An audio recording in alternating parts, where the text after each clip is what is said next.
Good evening and a warm welcome to Perry Barr Stadium in Birmingham. Tonight, the Brummies host the Belle Vue Aces. And as always, we are in the company of Kelvin Tatum and Scott Nichols. Calv, let's start with Birmingham. It's been a tough few weeks for the club. News that Perry Barr will close its door at the end of the season, loss of Michael Jepsen-Jensen, but a glimmer of light, a ray of light in the form of Paco Castagna. Yeah, I love Paco Castagna. There's nothing to dislike about him. He's a big personality, has a big moustache as well, which is I'm very envious of. I've never quite been able to do something like that. But Paco is a character. He's brought something. He's an infectious guy to be around, and he's riding well. Yeah. I think he was a touch disappointed that he wasn't actually in a lineup earlier on, but better late than never. Good to see him here tonight. Yeah, he really is a positive chap. And there's been some shock news, Scott, over the last week or so. First of all, we've had Ipswich and the fortress that is Vauxhall Stadium and a loss there. It is. It has been a fortress. You know, Ipswich are kind of, I think, been quite intimidating to the opposition. But, yeah. You know, they've suffered the first defeat. I don't think they're going to hit the panic button just yet. I think, obviously, they desperately missing Jason Doyle and Dan Thompson. He's been doing a great job for them. But you can see here the Leicester Lions kind of romped to victory. And, you know, I think it's a little bit of a wake-up for them. But still very early days. I think they're confident that when Jason comes back from fitness that they can do the business. And it's happening now, isn't it, Calvo? As Chris Louis said, it's happening now rather than at the end of the season. Yeah, last year they lost both of their big hitters. Dan Thompson's a big loss, actually. You can't underestimate that. You know, he was very powerful down at number 6, but he'll be hoping that Jason comes back to full fitness, Dan gets back in the side and they can get back on that roll again, because for my mind, they're the best team in the league. Yeah. And then Birmingham, a shock result, perhaps. Yeah. They get their first points on the board and it's away against Leicester. Hallelujah. Yeah, exactly. It really was, because with no points on the board, it really was a desperate time. And then they go to Leicester and they pick up the points. It was an unexpected win. And of course, for Chris Adams and his side, absolutely delighted. They need to now roll that over into a home win. Yeah, the morale is massive, isn't it, Scotty? It is huge, and, you know, that positivity spreads, you know, and like, just sort of could it be hitting at the right time? You know, Paco's just come in, like I say, an infectious character, and they need to build on that. Obviously, getting a home win tonight would be hugely important for the whole team, you know, for everybody involved, and hopefully that confidence can build and they can kind of have a more successful run from here on out. And for the fans too, after the disappointing news that, you know, the statement had. It is, and you know, and from Ryder's point, that's a real hard one to deal with as well, because you want to put everything you've got into it, but know that club is not going to be there at the end of the year. So there's an awful lot of pride to be raced for right now, and like, yeah, to go out on a high. Yeah. Well, let's have a look at the standings then and see how those matches have affected things. There's 3 teams who are all equal on 17 points. So Sheffield Tigers, Ipswich Witches, Belle Vue Aces, and then the 4th spot, the playoff spot at the moment, belongs to Leicester Lions with 12 points. They've got a bit of a cushion with Oxford Spires on 6 points, then Kingsland on 4, and Birmingham Brummies, like we said, they've got points on the table now with 2 points. So the guys have said it, a victory for Birmingham tonight would be massive. Belle Vue come here, they're without Brady Kurtz after that accident in Torren, not there yet, in Prague at the weekend. But who might make a difference for the Aces? Well, I've looked at Zach Cook. Zach Cook rode for the Brummies last year and he's transferred over to the Aces, the champions, of course. And I think whenever you, as a rider, when you come back to a former club, you always want to put your best foot forward. And I'm sure that young Zach, who's in good form, he has beginning to find some good scores. He'll be somebody to look at. Dan Bewley leading the way. Obviously, he steps in as captain tonight with the injury to Brady Kurtz. But generally, you know, they are the champions for a reason. It's a good-looking lineup. And take Ziski down at the bottom there. I like his infectious enthusiasm as well. Yeah, and we've got his surname now, haven't we? We have. I was calling him Zisk, but he assures me it's Ziski, a little bit like whiskey. So, no, so that's how I'm going to useful association. I see what you've done there. Thank you. Let's talk about the home side then. And again, we've mentioned it, but to keep that momentum going, who could be the riders that could help make that happen? Well, the captain. I think he needs to play a captain's role tonight. Tobias Michalak has gone to number 3. He's certainly a classy rider. He was out of the scene last year, but I like Tobias Michalak. Michael Jepsen-Jensen is gone. Matti Zagar and Tobias Michalak, 2 big stars. I think Jason Edwards at number 7 needs to go well, but also Castagna, we've mentioned him, he's going well. Keenan Rue, Ipswich last year, coming in, and a big night from him. But I think they'll be really keen to go well this evening, the home team, after finally getting some points on the board. Cal, thank you. Brilliant. Yeah, thank you very much indeed. You've got to sprint to the commentary box. Let's hear now from the captains tonight. They're talking to Scotty Nicholls. Yeah, thanks, Abby. I'm joined by the two captains. I'll come to the Birmingham captain, Tobias Michalek, first. Toby, it's been a tough start to the season for the Brummies, but a huge win away from home at Leicester must have done the team the world of good. Yeah, that was a win much needed for us, and we are overwhelmed with win at Leicester. Of course, that's the difficult track and difficult team to race as always. But we've got the first win of the season, and now we want to keep winning and keep on the winning ways. Hopefully, you can do it tonight. Another tough meeting against Belle Vue, such a strong team, but we are thinking positive. Well, let's hope it works out for you guys tonight. Stand-in captain Brady Kurtz out. Dan Bewley. Dan, Mark Lemon, team manager, he must have kind of earmarked this as one of the places for you boys to get some points on the road. Yes and no, you know. First of all, I hope Brady's feeling a bit better, and it's sad we don't have him. But yeah, I'm actually looking forward to tonight. I haven't really rode here very much, so yeah, it's kind of cool coming to almost kind of a new track for me. So I'm looking forward to it. And to be honest, you know, they maybe not had the best results, but when you look at their team, they could be pretty. They could easily be a good team. So yeah, don't take anything for granted. But yeah, Lemo wants some points. Well, let's see if we can make Lemo happy. Let's first off, we're going to do the toss. Give you the call in the air, Dan. Heads, please. Dan calls heads, and it comes down tails. So, Toby, it's your choice. 1 and 3, please. OK, so the Brummies go for gates 1 and 3, heat 1. Abby, it's all yours. Scotty, thank you. It is time for the Riders Parade. Has Calvin got to the commentary box in time? Tonight he will be joined by Ollie Allen. Ollie, good evening. Good evening. And no, Kelvin has not made it just yet, so it's me in charge for now, so bear with me. So there we see the Belle Vue number 7, Jake Mulford, recently qualified for the GP2 series, so we'll be expecting a good result from him tonight. Lots of potential, exciting young rider, world under 21 long track champion as well. Lining up at number 6 for the Belle Vue Aces is Tate Ziske, exciting young Australian rider, recovered well from a horrific injury last year that he sustained at Belle Vue. Yeah, very exciting young rider, and he'll be looking for a good performance tonight. Rider replacement at number 5, so Brady Kurtz is missing thanks to his nasty looking crash in Prague. So at number 4 we've got Zach Cook, young Australian, and I'm pleased to say Kelvin is back. That will need to perform very well. Thank you very much for covering there, Ollie. And Jamin Litzy on his night is a fast starter, and he'll be looking to make some fast starts tonight.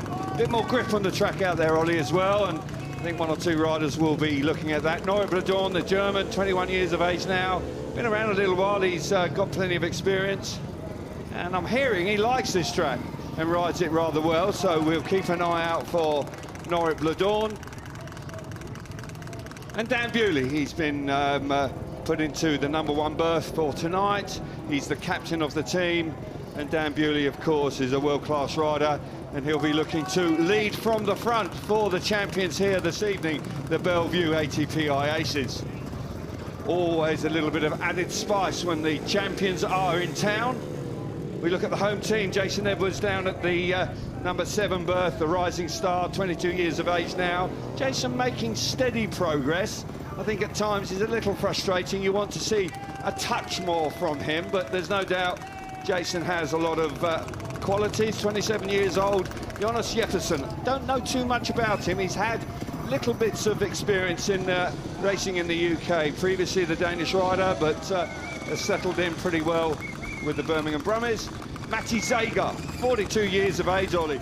You know, he's an experienced campaigner, but he's on his night, he's still world class. Oh, absolutely, yeah. It was a huge signing for Birmingham in the winter, and yeah, it's good to see him here. Good to see him in British Speedway. Yeah, good to see him back. Had some visa problems initially. Keenan Roux, who rode for the Ipswich Switches last year, has been transferred to the Birmingham team.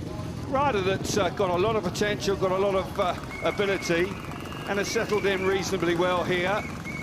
And it's never easy coming to a team that are in the doldrums, as it were, but Those 2 points on the board, you must believe that they will be boosted by that. Tobias Muchalak, the captain, 31 years of age now. There's no doubt that he will be looking for a big night. He leads the team. And Toby, who missed most of last year with injury, is back fully fit in 2025. New signing, Paco Castagna, has hit the ground running. He's a real infectious personality, and riding at number 2 this evening, he will be looking to put his best foot forward for the Birmingham Brummies. No rider at number 1 there as rider replacement in use for the missing Michael Jepsen Jensen. They are your 2 teams. We are not too far away from racing getting underway. Track looks good, it's a lovely evening. Sure, we're going to be in for a smashing evening of racing. For the moment, let's get back down to Abby. Ollie, thank you. Matty Zagar just walking behind me, a real charismatic rider. Obviously, he's competed on the world stage. He could be important for them tonight. The hashtag is Burbell. Any questions to Scotty or the boys in commentary, use that hashtag. I will ask them later on the show. We'll be back with the action after this.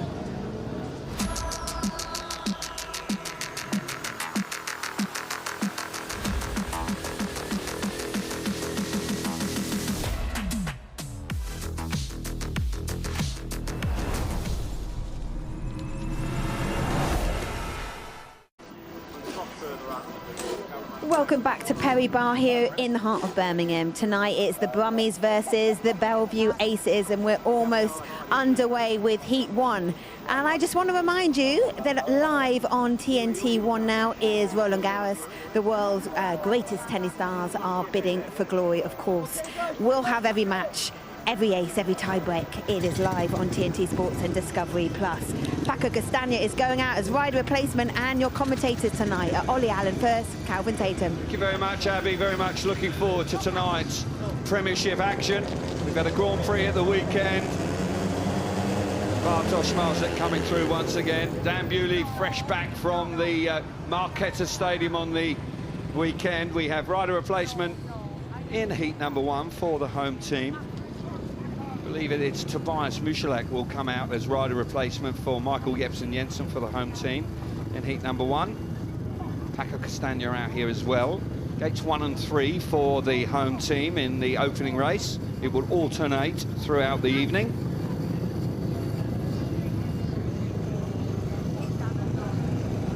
Just waiting for Dan Bewley to come round and join us at the start line. He's just taking a moment or two before the 3-time former British champion makes his way forward. And here he comes now. No hurry.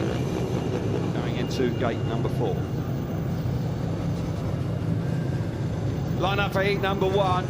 Paco Castagna in the blue helmet colour goes from the inside gate. Nora Blador out of gate number 2 in yellow. Tobias Muchalak, the captain of the Brummies, the rider replacement for heat number 1. He will go from the gate number 3 in red, and off the outside, gate number 4 in the white helmet colour is Dan Bewley. The 2 captains going head-to-head on the outside 2 gates. The new signing, Castagna, from the inside gate. Castagna, 31 years of age. That surprised me. He's been around longer than I appreciated. But there's no doubt Castagna, with his enthusiasm, he'll drop the clutch on the right time. He certainly will. He's a fan favourite here at Birmingham. I spoke to a few fans on the way over, and they love seeing him here every week. Like you said, infectious character. We're looking for a good result. They are indeed. They won away at Leicester, which was a surprise result, but a pleasant one for Chris Adams and his team. Mark Lemon, the champions, the aces are in town. Here we go. Opening race of the evening. Tapes up. And away we go. Blador's made a lovely start from gate number 2. He fires himself to the front. Bewley's alongside him. Oh, the perfect start for the aces as they go down the back straight for the first time. 5-1 on the cards at this very early stage of the first race of the evening. Coming through into 3rd place as Castagna, and Muchalak is out the back and tailed off. But Bewley looks comfortable in front. Yeah, excellent start from the Belle Vue Aces there. Perfect off gate 2 and 4. And now it's just a case of Blador, and he's under a little bit of pressure from Paco Castagna.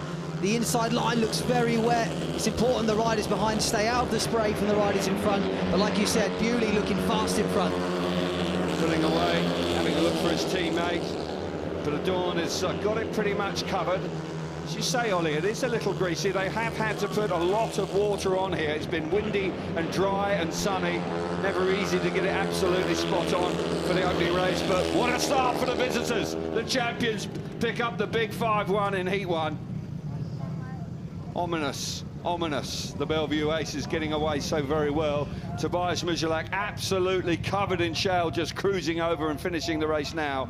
But for Dan Bewley, he hit the front, beautiful round that first turn, carrying lots of speed. Nigel Tolley, the owner of the Birmingham Brummies, looking at his programme, possibly a touch disappointed at the end of the heat number 1. Let's run through the result for you. Dan Bewley 3 points out in front. Noah Bladorn coming through in second place, 2 points. Castagna back in third, 1 point for him. And Michalak, the rider replacement, misses out in heat number 1. All about the start here in heat number 1, Ollie.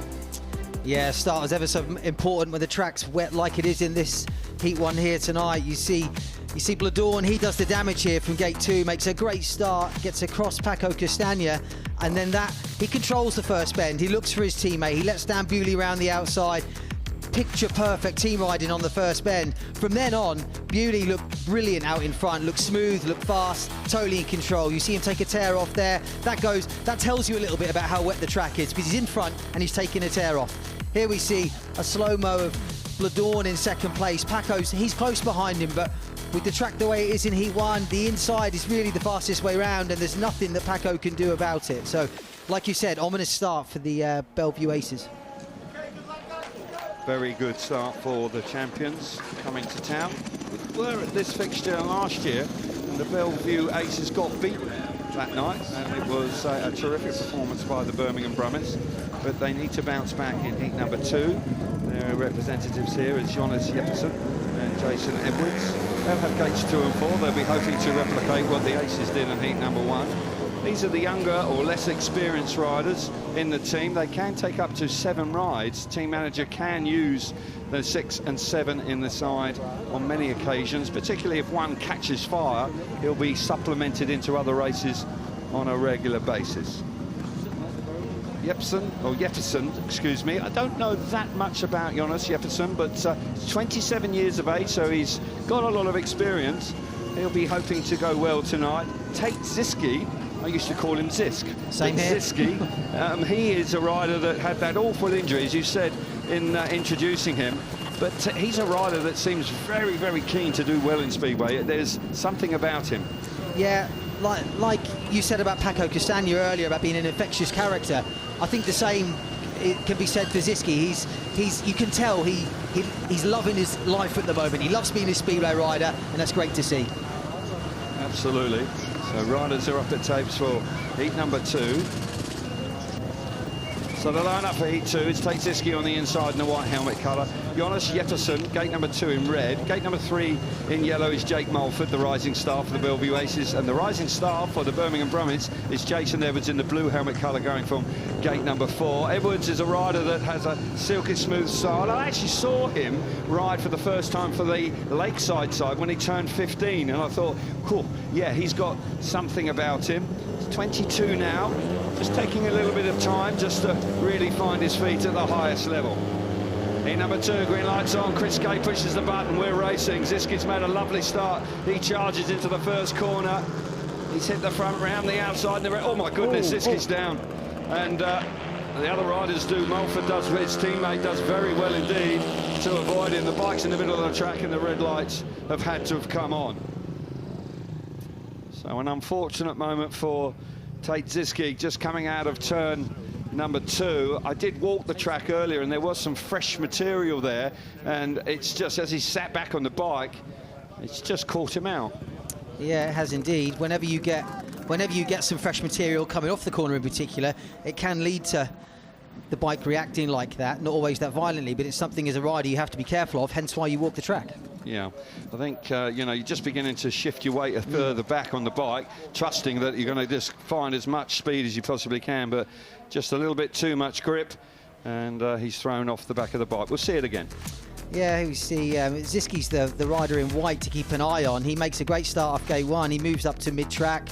At this point, he looks good. You know, he comes off the bend here. Then, there you see the bike lifts, and he couldn't do much about it, but excellent there from Jake Mulford. He's actually lifted his leg over Ziski's head to avoid him. So Jason Edwards has done well as well. Yeah, really great reactions from the two riders behind. Jason Edwards, brilliant. And then Mulford with left leg over the head. You don't get much closer than that. That's untidy. It is, yeah. I'm sure that Tate Ziski was feeling really uncomfortable. Yeah. Jason Edwards, that's more good luck than good fortune. Ziski is excluded from the rerun. Yeah, nasty moment. Yeah, could have been a lot worse actually when you see the slow-mos, but Ziski's back, he's okay. He's excluded from the rerun, and there'll be a rerun with just 3 of them. An opportunity for the home team to gain a heat advantage and claw back the points they dropped in the first race.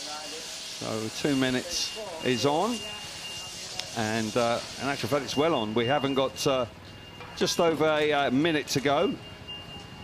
Okay, let's get some reaction quickly with Scotty Nichols. Hey, Tay, mate, a bit of an awkward run there. Talk through what happened. Finally made a start, didn't I? And then, yeah, just hit it. There's a bit of a berm there. I just was not expecting it at all. I was just not ready for it, and before I knew it, I was on my head. So, but you're all good, though? Yeah, I'm all good. Bike's a bit bent, but we'll quickly swap the forks over and hopefully another start. That was a pretty good start. Well, we can fix the bike, we can't fix you. Thanks for chatting, mate. Thank you.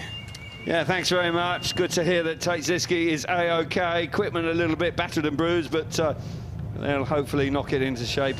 We'll see Tate again in heat number 6, so he's got a few races to go to get it all sorted out. No rider on the inside. Tate Ziski is excluded. Gate number 2 in red is Jonas Jeppesen. Gate 3 in yellow is Jake Mulford, and off the outside in the blue helmet colour is Jason Edwards. Here we go then, just the 3 of them. Tapes are up, away we go. Rider in the red helmet colour makes a smashing start. Jeppesen, he fires himself to the front. Here comes Edwards around the outside. Lovely stuff from Edwards to slip into second place. Jonas Jeppesen, though, out of the gate, hits the front. Looking good for a bounce back here for the home team. This is exactly what they needed. Yeah, after the 5-1 in Heat 1, this is exactly what the Birmingham team manager will have wanted. Great start from Jeppesen. Edwards joined him around the outside on the first corner, and both riders looking relatively untroubled in front. Mulford at the back, using an outside line there to try and catch some ground on Jason Edwards, but at the moment, the Brummies look comfortable in front. Jeppesen, very impressive. A lot of speed. Could be a rider we see quite a lot of if he keeps doing that this evening. Nice, tidy rider, aggressive. I'm liking what I'm seeing. Edwards is steady in second place, and Mulford just running out of time. He's going to have a little bit of a go around the outside, but it's a bit greasy still at this early stage. Big 5-1 for the home team. Smashing way to bounce back. They took advantage of the numerical advantage, and they came through in flying colours in heat number 2, and the scores are all square on 6 points apiece after 2 races. Good news for the home team after a disappointing opening race. Jeppesen, I must say, looked pretty impressive as he comes round on his victory lap. We'll see the result. 3 points for Jonas Jeppesen out in front, 2 points for Jason Edwards back in second place, 1 point for Jake Mulford in third, and Tate Ziski was excluded from heat number 2. So we'll take a look at the replays once again. Yeah, here we see Edwards actually makes a very good start from gate 1. Jeppesen's there from gate 2. And Mulford is the meat in the sandwich there, and he just gets squeezed out going into the first bend. Here we see Jeppesen's out in front. That was the move Edwards made on Mulford. He kind of closed him off coming out of turn 2 to secure that second place. And after that, Mulford didn't give up. He kept Edwards honest in second. He started to use the outside and was gaining ground on him, but it's hard when you're taking that much roost from the guy in front of you. With the track being a little bit wet, it's not going to be easy to overtake at the moment. No, and you can see how wet it is because Tobias Muchalek's out for his second ride here. This is his program ride. He was rider replacement in heat number 1. He was absolutely covered at the back. Possibly the track just a touch too wet at the beginning of the evening. Nobody's ventured very wide yet, and I do know that they have put some new material on the track, trying to encourage a little bit more of a dirt line around the outside. We've yet to see that this evening. I'm sure it will evolve, and we'll see it develop through the evening. Heat number 3, 6 points apiece, level pegging at this very early stage, and we see some real class acts coming out here in heat number 3. Mark Lemon, of course, leader of the Belle Vue Aces, has had a fabulous run. For so long, the Aces was the Neely team. It just got to the later stages, to the playoffs, to the finals, and kept coming up short.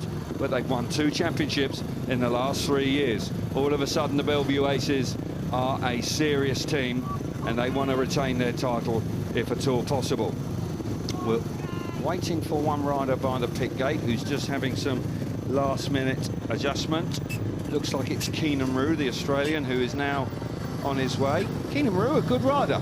Yeah, very good. Yeah, good technical rider. You know, rides the bike very well, and he's having an okay season. He needed to push on, showed lots of potential early in his career, and that's coming to fruition a little bit now. So it's good to see. Line up for heat number 3. Keenan Rue will go from the inside in the blue helmet colour. Jamin Lidsey out of gate number 3 in white. Tobias Muchalak out for the second time this evening. Gate number 3 in red. Looking for better, failed to score first time. Zach Cook, a former Brummie net last year, from the outside for the Belle Vue Aces in the yellow helmet colour. It's always interesting when a rider comes back to a former club. You have a sense that riders always want to try and go well. Just maybe show them what they're missing. See how he gets on here in heat number 3. Tapes are up. We're racing, and Lidsey's made an absolutely brilliant start out of gate number 2. He charges into the first corner. Michalak this time is amongst the points. He's come through into second place. In third in the blue helmet colour there is Keenan Rue. And out the back at this very early stage is Zach Cook, the man I was just talking up. He's out of the points, but Lidsey looking good in front here. Yeah, Lidsey looking really comfortable in front.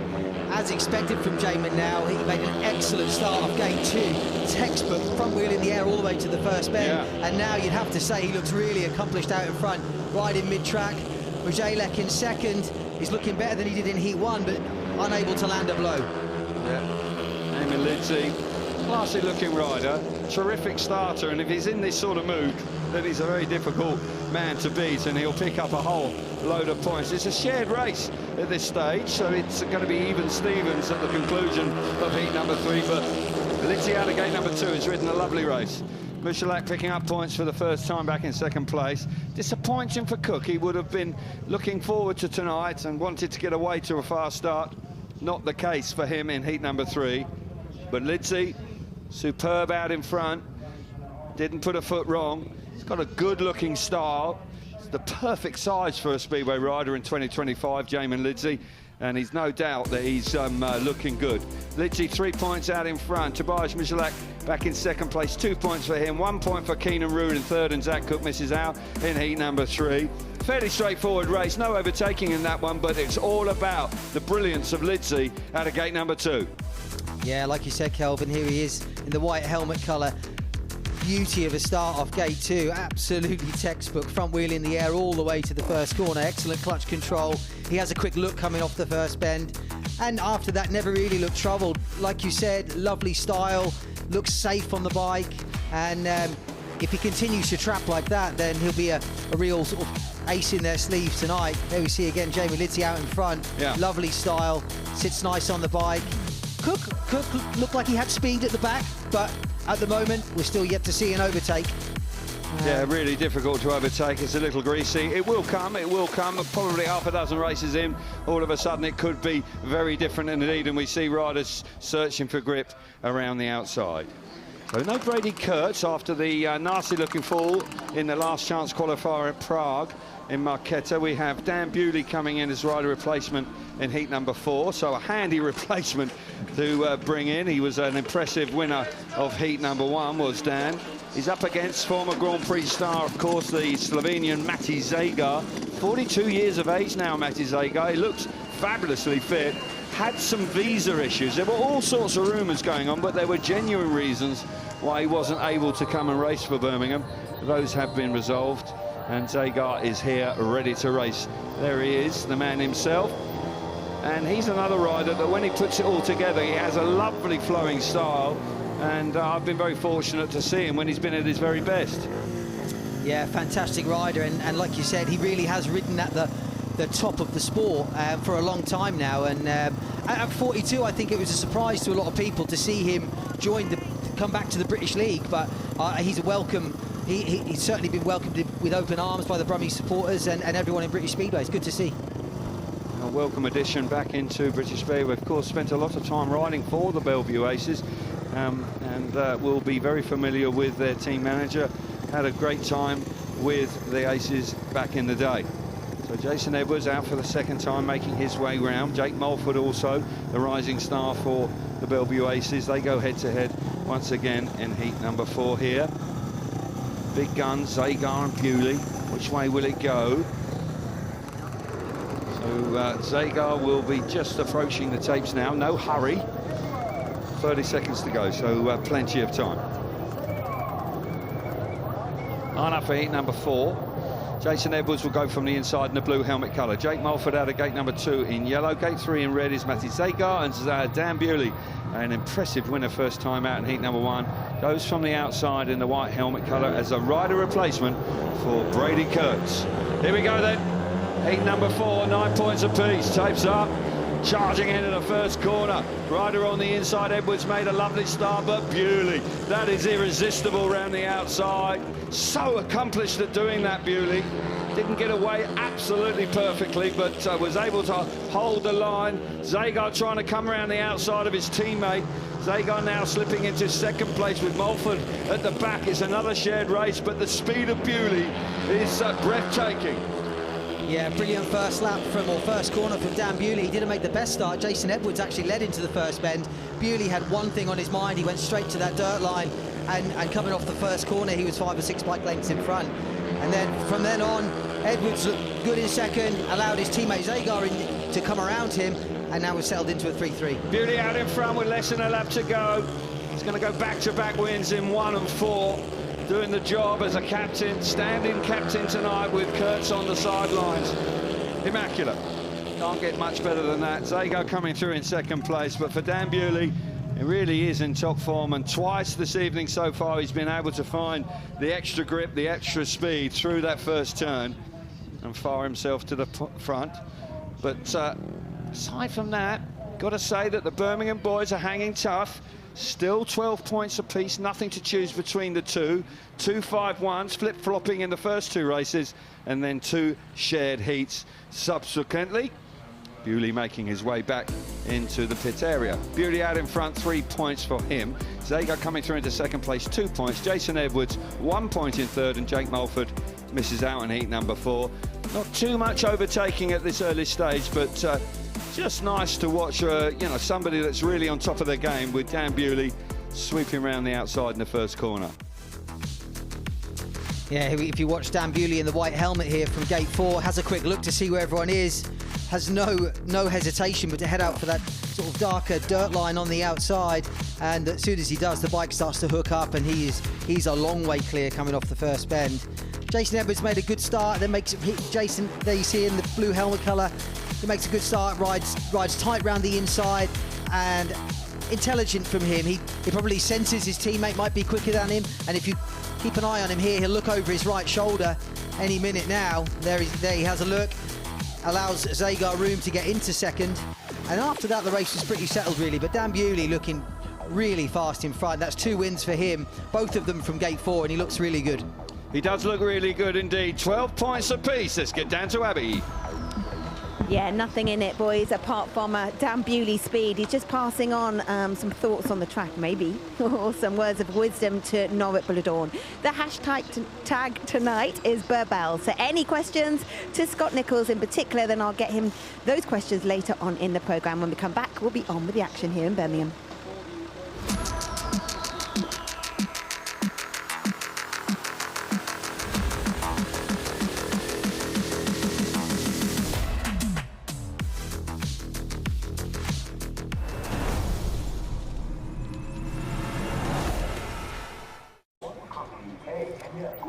Welcome back to Perry Barr Stadium. It is Brummies versus Belle Vue Aces. At the moment, after 4 heats, it is 12 points apiece. Now, a few moments ago, there was a team meeting.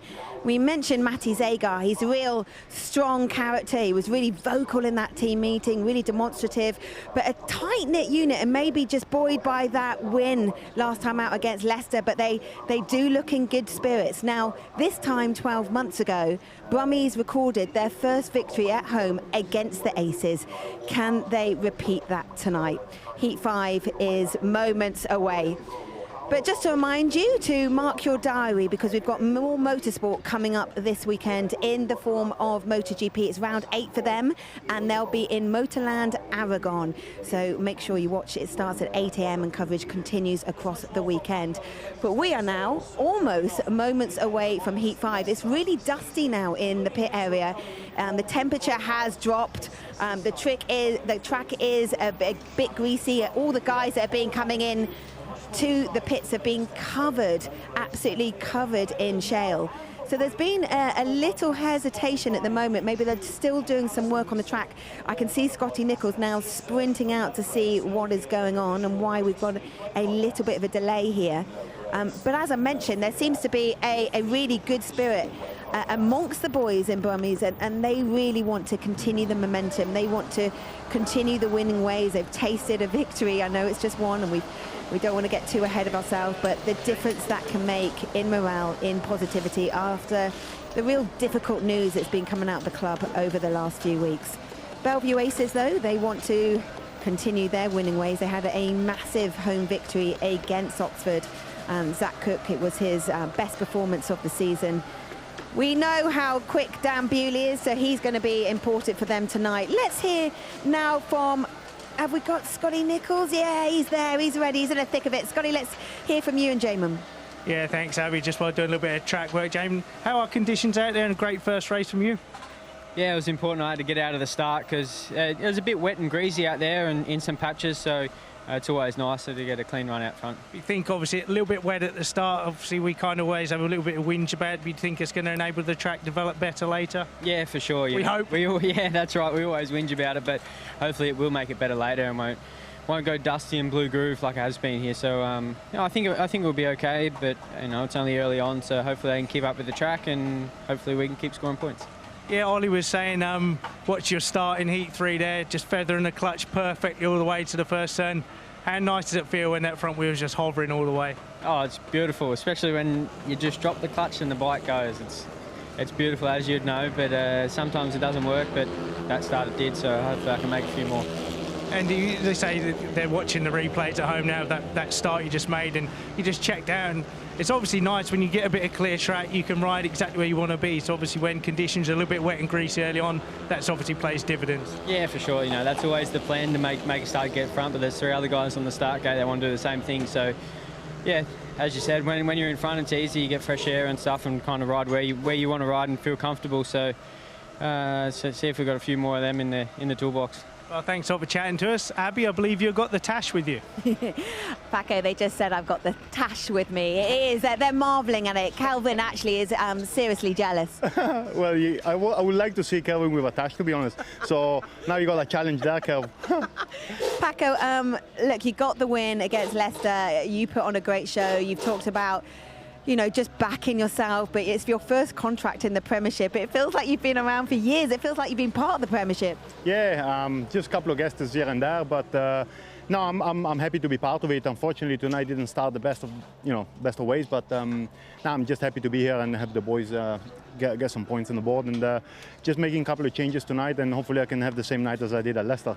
And Paco, you bring with you an amazing energy. Just look at that smile. Just so much vivacious, sort of just positivity. That's got to impact the side. Well, absolutely. I think once you have a bit of energy, like adrenaline going, so it's good. I'm doing what I love, so I cannot be happier than that. So no, I'm just happy to be here. I just want to make more points, So I'll be all right. Just make a couple of changes. Yeah. So a couple of more points, and you see me smiling a bit more. And did you expect the track to be as greasy as it is? Nah, to be honest with you, I think that the side had a bad start because the track was a bit different compared to a couple of weeks ago. I made changes to the bike compared to 2 weeks ago, and it didn't work. Yeah. So we go back to basics, and hopefully the basic will work. What happened in that team meeting, Gun? Can I just pry on that? Because everyone looked really positive. Yeah, we said that. We just said that we didn't start as 2 weeks ago. Everybody made different changes and it didn't work. So now we go back to basics and just keep the energy going, We need to be aggressive. They're a very strong team, so we need to be aggressive and go out and win the starts. Paco, it's so good to have you here. Thank you. Good luck tonight. And let's hand you back to Calvin, to Ollie. Thanks very much, Abby. Yes, and thank you very much for Paco Castaño, I'm going to have to Google where I can actually purchase a decent moustache, I believe, because there's no chance I'm going to be able to grow one quite as impressive as young Paco's got. But as always, full of life. Riders are now appearing out on track for heat number 5. We'll see Tobias Michalak for the 3rd time. Bewley with back-to-back races. They've done a fair amount of track grading because clearly 1 or 2 riders possibly just a bit concerned about the fact that it's a little greasy out there. But there's no doubt that this track, with this sort of weather and the wind that's up, it's going to change drastically quickly, because on the outside where they'd ripped it, there was a fair bit of grip, but so far we haven't seen anybody being able to really get involved with that. Bewley out for the 3rd time here. In number 5, we've got Norit Bladorn going from the inside in the yellow helmet colour. Tobias Michalak out of gate number 2 in red. Dan Bewley gate number 3 in white, and Keenan Rue will go from the outside in the blue helmet colour. Bewley has had a couple of rides, had a rider replacement ride, and his heat number 1, he has looked absolutely nigh on unbeatable. Interesting to see whether Michalak can get the better of him here, but Michalak will have to make a stunning start from gate 2. Yeah, he really is going to be up against it. If we know what Dan Bewley's like, if he gets fresh air, then you can expect to see him check out. We will. Just 40 seconds to go, so riders just taking their time. A little bit of extra gardening for Bewley in gate number 3. Keenan Rue will be looking to go well here. Picked up a 3rd place last time. I think it's important for the home team not to allow the Belle Vue boys to disappear out in front. If that were the case, it's going to be hard. They did very well in heat number 2 to get that 5-1 back after a big 5-1 in heat number 1 for the Aces. Heat number 5, Star Marshall moves away, green lights on, tapes are up.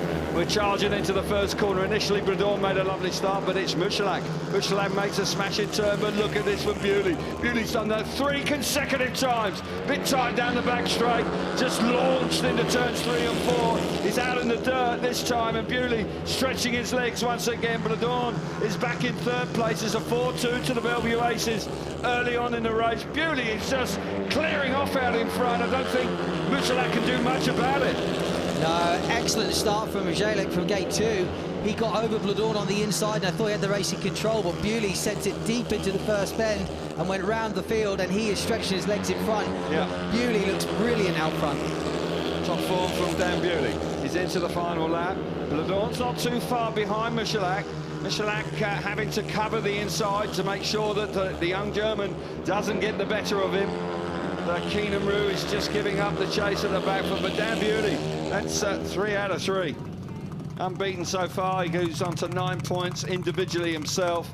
Michalak's had a couple of 2nd places in his last 2 outings.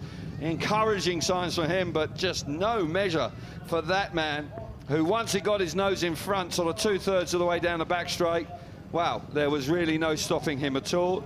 And the 2nd heat advantage to the Belle Vue Aces this evening, and they pull out a slender lead of 2 points after heat number 5, 16 points to 14. Result for you: Dan Bewley out in front, 3 points for him. Michalak back in 2nd place, 2 points, 1 point for the German Norit Bladorn in 3rd, and Keenan Rue disappointingly misses out in heat number 5. Bewley looking nigh on unbeaten. He is in a class of his own so far, but Michalak riding pretty decently in 2nd place, encouragingly. Yeah. At the start, it looked like Bladorn had made it from 1, but Michalak pulled to the corner better, and you can see he's in front there. He drifts across the corner, but Bewley from gate 3 has headed straight to that dirt line. He's got into the dirt sooner than Michalak, and that gave him the speed to get round him coming off turn 2. Here we see again, Michalak makes the gate from gate 2. He's in control here, but Bewley, he's into the dirt earlier in the corner. He's already built up his momentum, gets round him down the back straight, and from then on, Bewley looked fantastic out in front. Michalak there in 2nd place. As the race went on, Bladorn started to put him under pressure a little bit. I think Michalak looked better in the first couple of laps when he was chasing Bewley, but once he settled, it gave Bladorn a little bit of hope, and he did start to pressure him a little bit. There we see Dan Bewley on the back wheel celebrating his 3rd win of the night, looking very good. He is indeed. OK, let's get down to Scotty. Yeah, thanks, Calvin, with Zach Cook. Zach, a little bit of a tough start for you, but the track seems to be settling down a bit now. Yeah, I think so. Yeah, I made a terrible start then off 4, but it was a bit muddy then and wet to start with, but I think, yeah, it'll come good as it dries out, and yeah, should be produce some good racing, I think.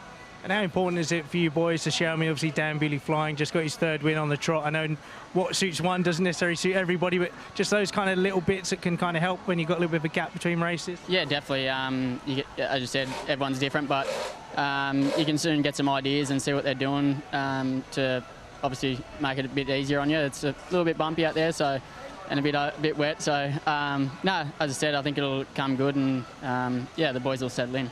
You have ridden here before, you rode for the Brummies before, so you know the track can be a little bit unpredictable. Does that add a little bit extra motivation to do well? Yeah, definitely. You want to go well at every meeting, but yeah, as you said, I know the shape anyway, so yeah, it's good. I enjoyed here, but yeah, hopefully make a couple better starts than my last one. Well, let's hope so. It's all about the starts, but the boys are coming on a strong run of form. Obviously, you're the defending champions. That sometimes puts a little bit of pressure when you go to the away tracks. Yeah, definitely. We had a bit of a slow start at the start of the year, but you know we've been going well lately, so we're a man down tonight, but we'll try and do our best to cover. I was going to say, how does that affect the boys when, I mean, Brady's been in sensational form. He's the captain of the team and he's missing tonight. What's the kind of the chat between you and Lemo and stuff like that? Yeah, obviously Brady's a big older Phil, but the boys are doing the best we can, and yeah, everyone's working together, and hopefully sort of we can start making some starts and get the points that Brady had scored. Well, you've been chatting about the starts. Let's hope you make one tonight. Thanks for chatting to us. Kelv, Ollie, back to you guys.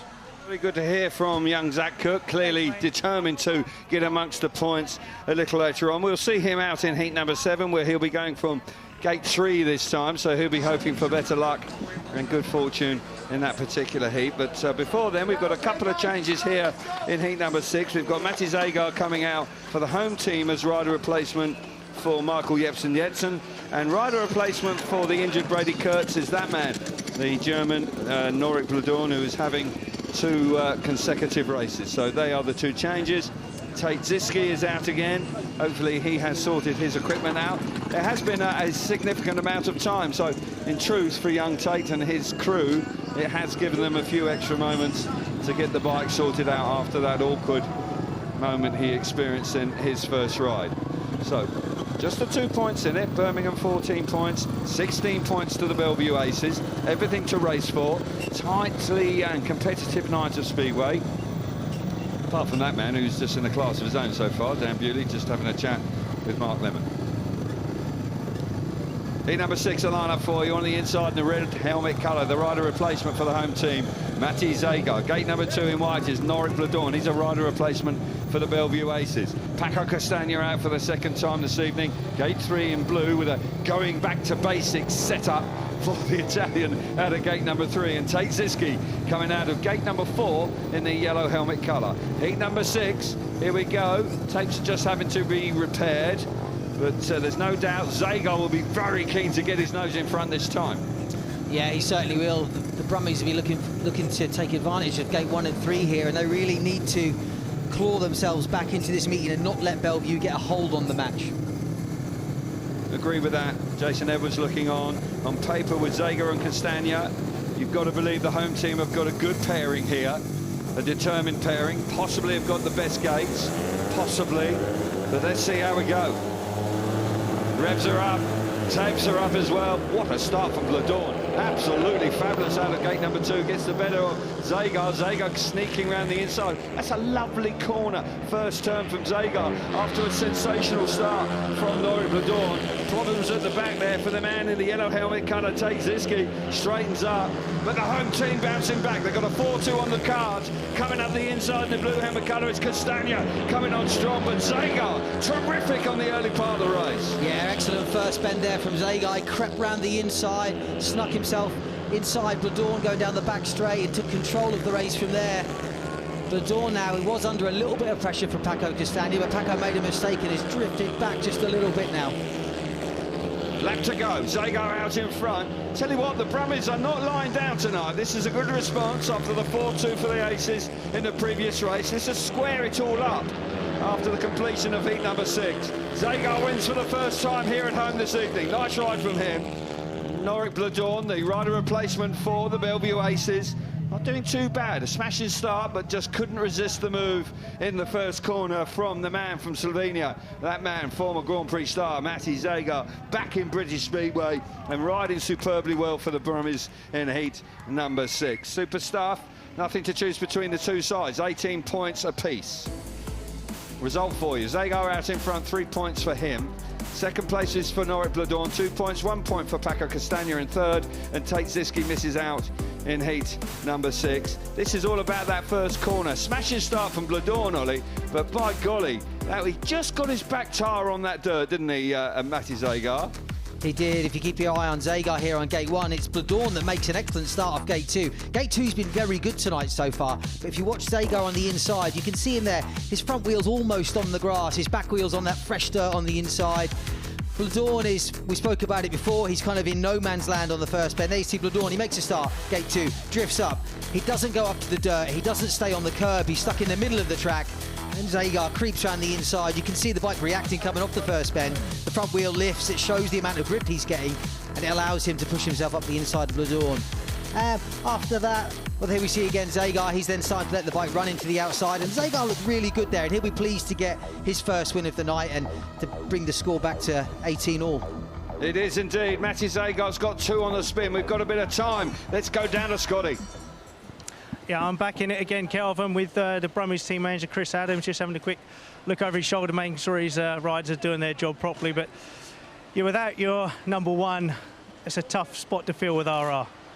It is, but it's only because the averages have changed, isn't it? So, we felt it was the best option for the team, and there's only really Oxford that we could have picked from. Most of them don't live over here, so, yeah, for the team, we felt it was best to go with RR today. And when you do the RR, obviously you have to do your homework and your research. You have to look through the programme because no one, obviously Matty's got 2 on the trot. It's not ideal, but sometimes that is the case. How much is that a communication between you and the riders? Well, yeah, you've got to sort of be on top of that and let them know what races they're in. I try and sort of have a plan before the meeting, so at least I get the first few races out so they know what they're doing, you know, before the meeting begins. But we've got Keenan's hurt his foot yesterday in Poland, so I've had in the back of my mind that I might have to be using injury rider replacement as well. So I've had that on the forefront, but he seems to be battling on. So it's when it's that situation, obviously some riders can be quite vocal about they don't want to go in this race or they don't want to on the trot. So is there sometimes a bit of a battle between management and riders to try and nudge them in a certain direction? Well, maybe, but at the end of the day, they're here to do the job, aren't they? So they'll go in whatever race that I decide. I don't want to ride for you. So, you sure? I need a replacement. We'll have a chat later. I'm still struggling, mate. But no, but it is hugely important that you get the boys together. Like you said, you do the chat before you do the research. You need to be on the same page. But you say now you've got a situation, Keenan, you've just got to react instinctively. Yeah, and you know, as far as the riders are all concerned, you know, you've got to keep the morale up, and if it's a race that they don't really want to go in or they don't really want to go on that gate, it's important, you know, that you try and give them what they want and what you think you're going to get the best out of them. So, and how influential can people like yourself, like the manager and people around, to keep that morale up? Because it's tough, you know, especially when you've had a tough start to the season. Obviously a fantastic away win at Leicester, Paco coming in, you know, it's got to be hard to try and keep that morale up. It is, but we got a good bunch of lads here, and the morale here has been, you know, great all season. So I can't knock them for that. You know, we'll just keep plodding on and see how it finishes tonight. All right, well, thanks for chatting to us. I'll let you go and fire Matty up. Cheers, Scotty. Kelvin, Ollie, over to you. Thanks very much, Scott. Good to hear from Chris Adams. He was here last year for the first time. Of course, his father, Pete, been a team manager of tremendous success over several decades. Good to see his son now taking on the responsibilities here on his own this year. He shared the responsibilities with Sam Omelenko in 2024. 2025, it is his team, his decisions, and clearly growing in confidence. They go out there and they do what I tell them. OK, here we go. Fair play to him. So riders making their way round. Slight delay because Zagar had 2 races on the spin. When you have rider replacement, that is the nature of the beast somewhat. So Zagar winning heat number 6, coming straight back out in heat number 7, where we'll go from gate 2. We've seen some good starts from gate 2. There must be a bit of dirt there, but he's up against a tough customer in Jamin Lidsey. Lidsey, who was very impressive, very impressive. And if he makes a start like that, then Zager's going to have to be on top of his game. Here we go. He's coming round to the line-up for heat number 7. There's the man, Lidsey, who was impressive first time out for the Belle Vue Aces. 18 points apiece. Nothing in it in this meeting as we head into heat number 7. So the line-up for heat number 7, we have Jamin Lidsey, a winner first time out. He goes from the inside gate in the white helmet colour. Gate number 2, Zager, a winner in the very last heat. Gate number 2 in red. Gate 3 in yellow is Zach Cook, looking for points for the first time this evening. And Jeppesen off the outside. Jonas Jeppesen in the blue helmet colour. Very impressive winner of heat number 2.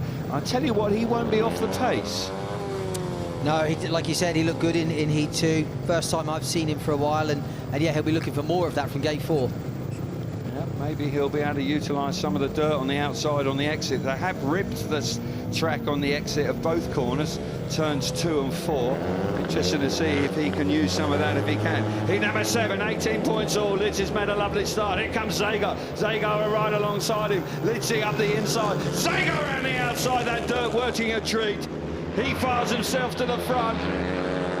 One heat number 6 as a rider replacement ride for Michael Jeppesen. Jeppesen and Zager has really got into top gear in heat number 7. Lidsey back in 3rd place. It's a shared heat with Cook coming through into 3rd. But Matti Zager at his best here. Yeah, brilliant first lap there from Zager.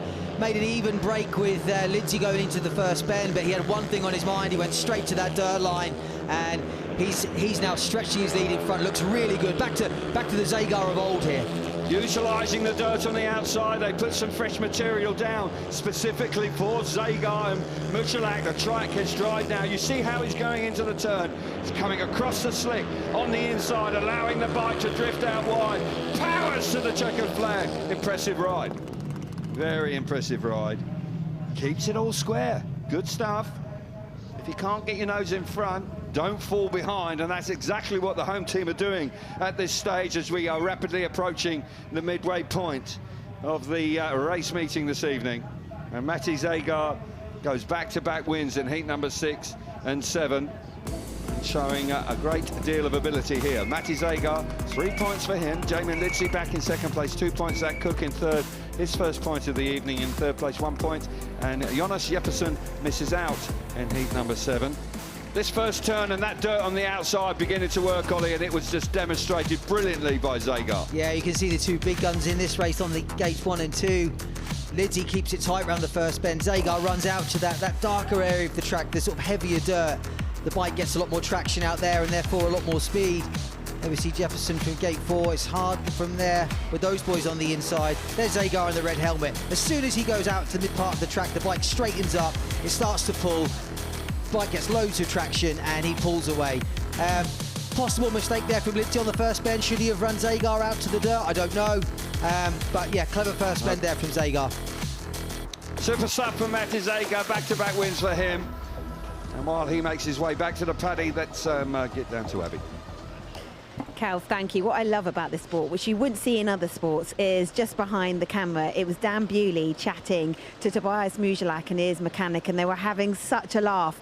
Such a great rivalry that's happening on the track, but it's all fun and games here in the pits. When we come back, we'll carry on with the action and that hashtag tonight. It is Burbell. See you soon.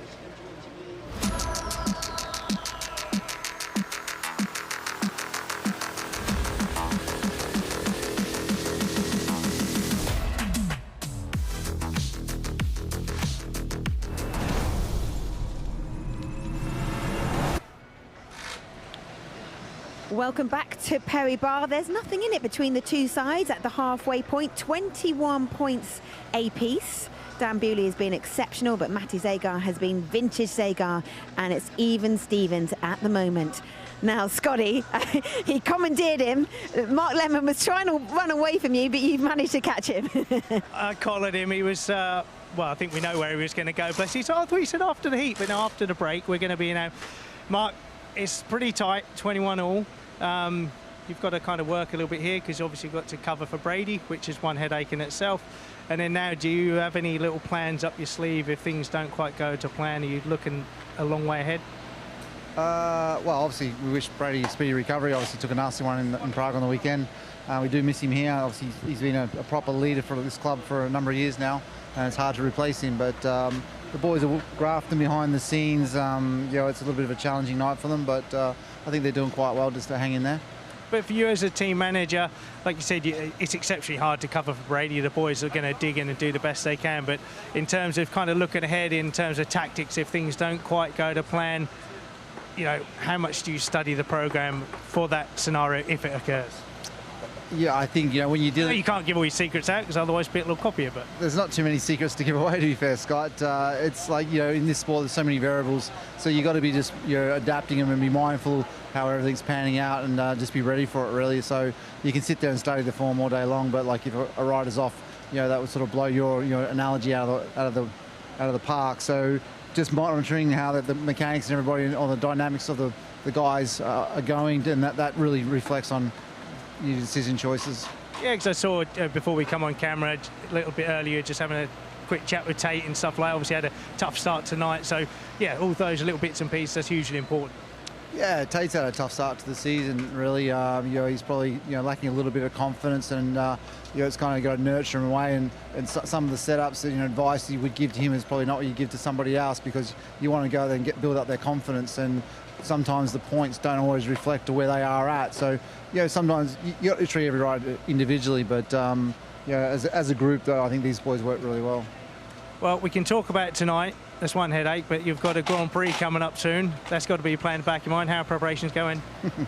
Very busily, very busily. It's been a lot of preparation behind the scenes. You know, it's a massive achievement for the club to, you know, host a Grand Prix. So naturally, you have to respect and give the work that it warrants. But you know, it's looking really good. Obviously, we've sold out the Saturday night. There's remaining tickets. You need a bigger stand then. We do need a bigger stadium. I did actually say that to the bosses. We took them to Warsaw to see what that's like, and the comments was we need a bigger stadium. So, no, great that you know, to have one Grand Prix but two Grand Prix is amazing, and yeah, I can't wait for it to happen. Like the best racetrack in the world, and you know, have a Grand Prix. Well, I mean, I think the British final showed what's capable at that venue. Yeah, look, yes, the British final, that was a classic of a race. If you ask Jan Billy, he may not say so, but yeah, it produces week in, week out. You know, the design of the track is flawless, and whatever level there, we run National League, and you see great races there. But to see the best in the world, you know, tear up around that place is something I can't wait for them to see. And back to tonight.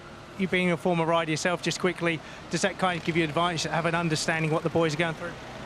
Yeah, I think so. You know, there's been some, you know, good team managers in the past, like Pete Adams is one that comes to mind, that wasn't a rider but spent enough time in the mindsets of riders through his career that became very good. But I think it does help, you know, to have that rapport with the rider. You have an understanding of where they're feeling and where they're at on the bike, and sometimes you have to remind them it's the simple things that matters.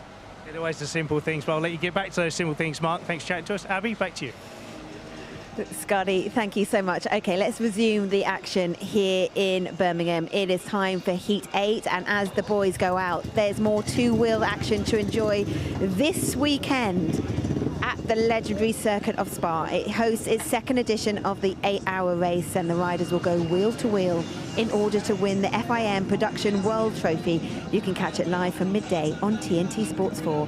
Now, though, over to Ollie and Carol. Thank you very much, Abby. Yeah, riders back out on track. We've had another fairly long grading break where we've seen some water actually being put down on the track for heat number 8, midway point of the meeting, 21 points apiece. Line up for heat number 8. On the inside in the yellow helmet colour is Jake Mulford. Gate number 2 in blue is Jason Edwards. Norrie Bladorn out to gate number 3 in white. And Paco Castagna off the outside in heat number 8 in the red helmet colour. Castagna, who's been going along pretty well. Norrie Bladorn, possibly the favourite here in heat number 8. But there's no doubt that the home team have held firm so far. They've shown great fighting spirit. But heat number 8 can be pivotal. Jason Edwards in the points both times, but no doubt the clash between Castagna and Bladorn, well, I'm looking forward to seeing it. Yeah, important clash that one, but as is the one of the reserves between Mulford and Edwards. I think if Belle Vue want to win this meeting, their reserves do really need to start chipping in with some points. They've struggled so far. Yeah, 1 point for 4 outings. You're absolutely right. What the Birmingham boys done, they've got 3, 5, 6 played 7 so far, so certainly that is helping the Birmingham Brummies cause. So riders coming forward now. Chris Gay up in the referee's box. He puts the green lights on, tapes her up. We're racing into the first corner. Into the first turn is Mulford. Mulford makes a lovely start. Coming round the outside is Blue Dawn. Aces are on a 5-1 down the back straight for the first time. Coming up the inside, the blue helmet colour. That's Jason Edwards. Paco Castagna out of the points at this stage. Edwards coming alongside Blue Dawn. He forces himself up round the inside. Smart riding from Edwards. Nearly getting to the front. Mulford's just about there. Yeah, Mulford just saw Edwards there on the inside. He's now moved back down to cover that sort of sneaky inside line from Edwards. Mulford was caught in mid-track, and this time he's moved back to the inside. He's covered that ride from Jason Edwards and now looking good in front. Great ride from the young reserve. Jake Mulford, who hadn't been amongst the points so far, looking good out in front, responding. Must have heard us, or heard you. Certainly, he's responded brilliantly. Second place for Jason Edwards. It's the younger riders, the rising stars doing the business here in heat number 8. The Belle Vue Aces are going to pick up a heat advantage with a 4-2. But slightly surprising result. A good one for Mulford. Much more like it. Just scored 1 point coming into his third ride this evening in heat number 8. Picks up 3 there. So backup crew absolutely delighted with that. And the Belle Vue Aces pick up a 2-point lead as a consequence. So Mulford out in front. Nice ride from him. 3 points out in front. Jason Edwards steady away in second place once again. 2 points, 1 point for Noit Blue Dawn. And Paco Castagna misses out in heat number 8, a race that I'm sure that the home team would have been looking to try and get a heat advantage, but it's the champions that pick up the 4-2 in heat number 8. Yeah, Mulford off gate 1 there in the yellow helmet makes a great start, by hooks up all the way to the first bend. And that really was a good start from there, because gate 2 has been better than gate 1 so far this evening. Here you can see Jason Edwards in the blue helmet trying that inside line. Mulford, he spots him there, and from then on in, he kind of blocks that line from him. At this point, it looks like Budlawn's going to get into second and join Mulford on a 5-1, but since the track grading, the outside's a little bit wet, not quite as grippy as it was before. Here you see Budlawn, he loses a lot of ground there on the outside, and that's when Edwards, he tries that inside, but Mulford's intelligent there. He sees him, he comes back to the inside, he covers that line, and Belle Vue and Jake Mulford needed that. It's good for the young reserve to get a win on the cards. So riders ready for heat number 9, cracking on with it. We've got a rider replacement here coming out for the Belle Vue Aces. I'll bring you that as soon as I recognise who it is. Tate Ziski is out for heat number 9 here. He hasn't scored some points. He's just seen his teammate Jake Mulford pick up some points. Tobias Musilek is out. Keenan Rue for the home team. Riders making their way up to the start line. Rider in white coming forward.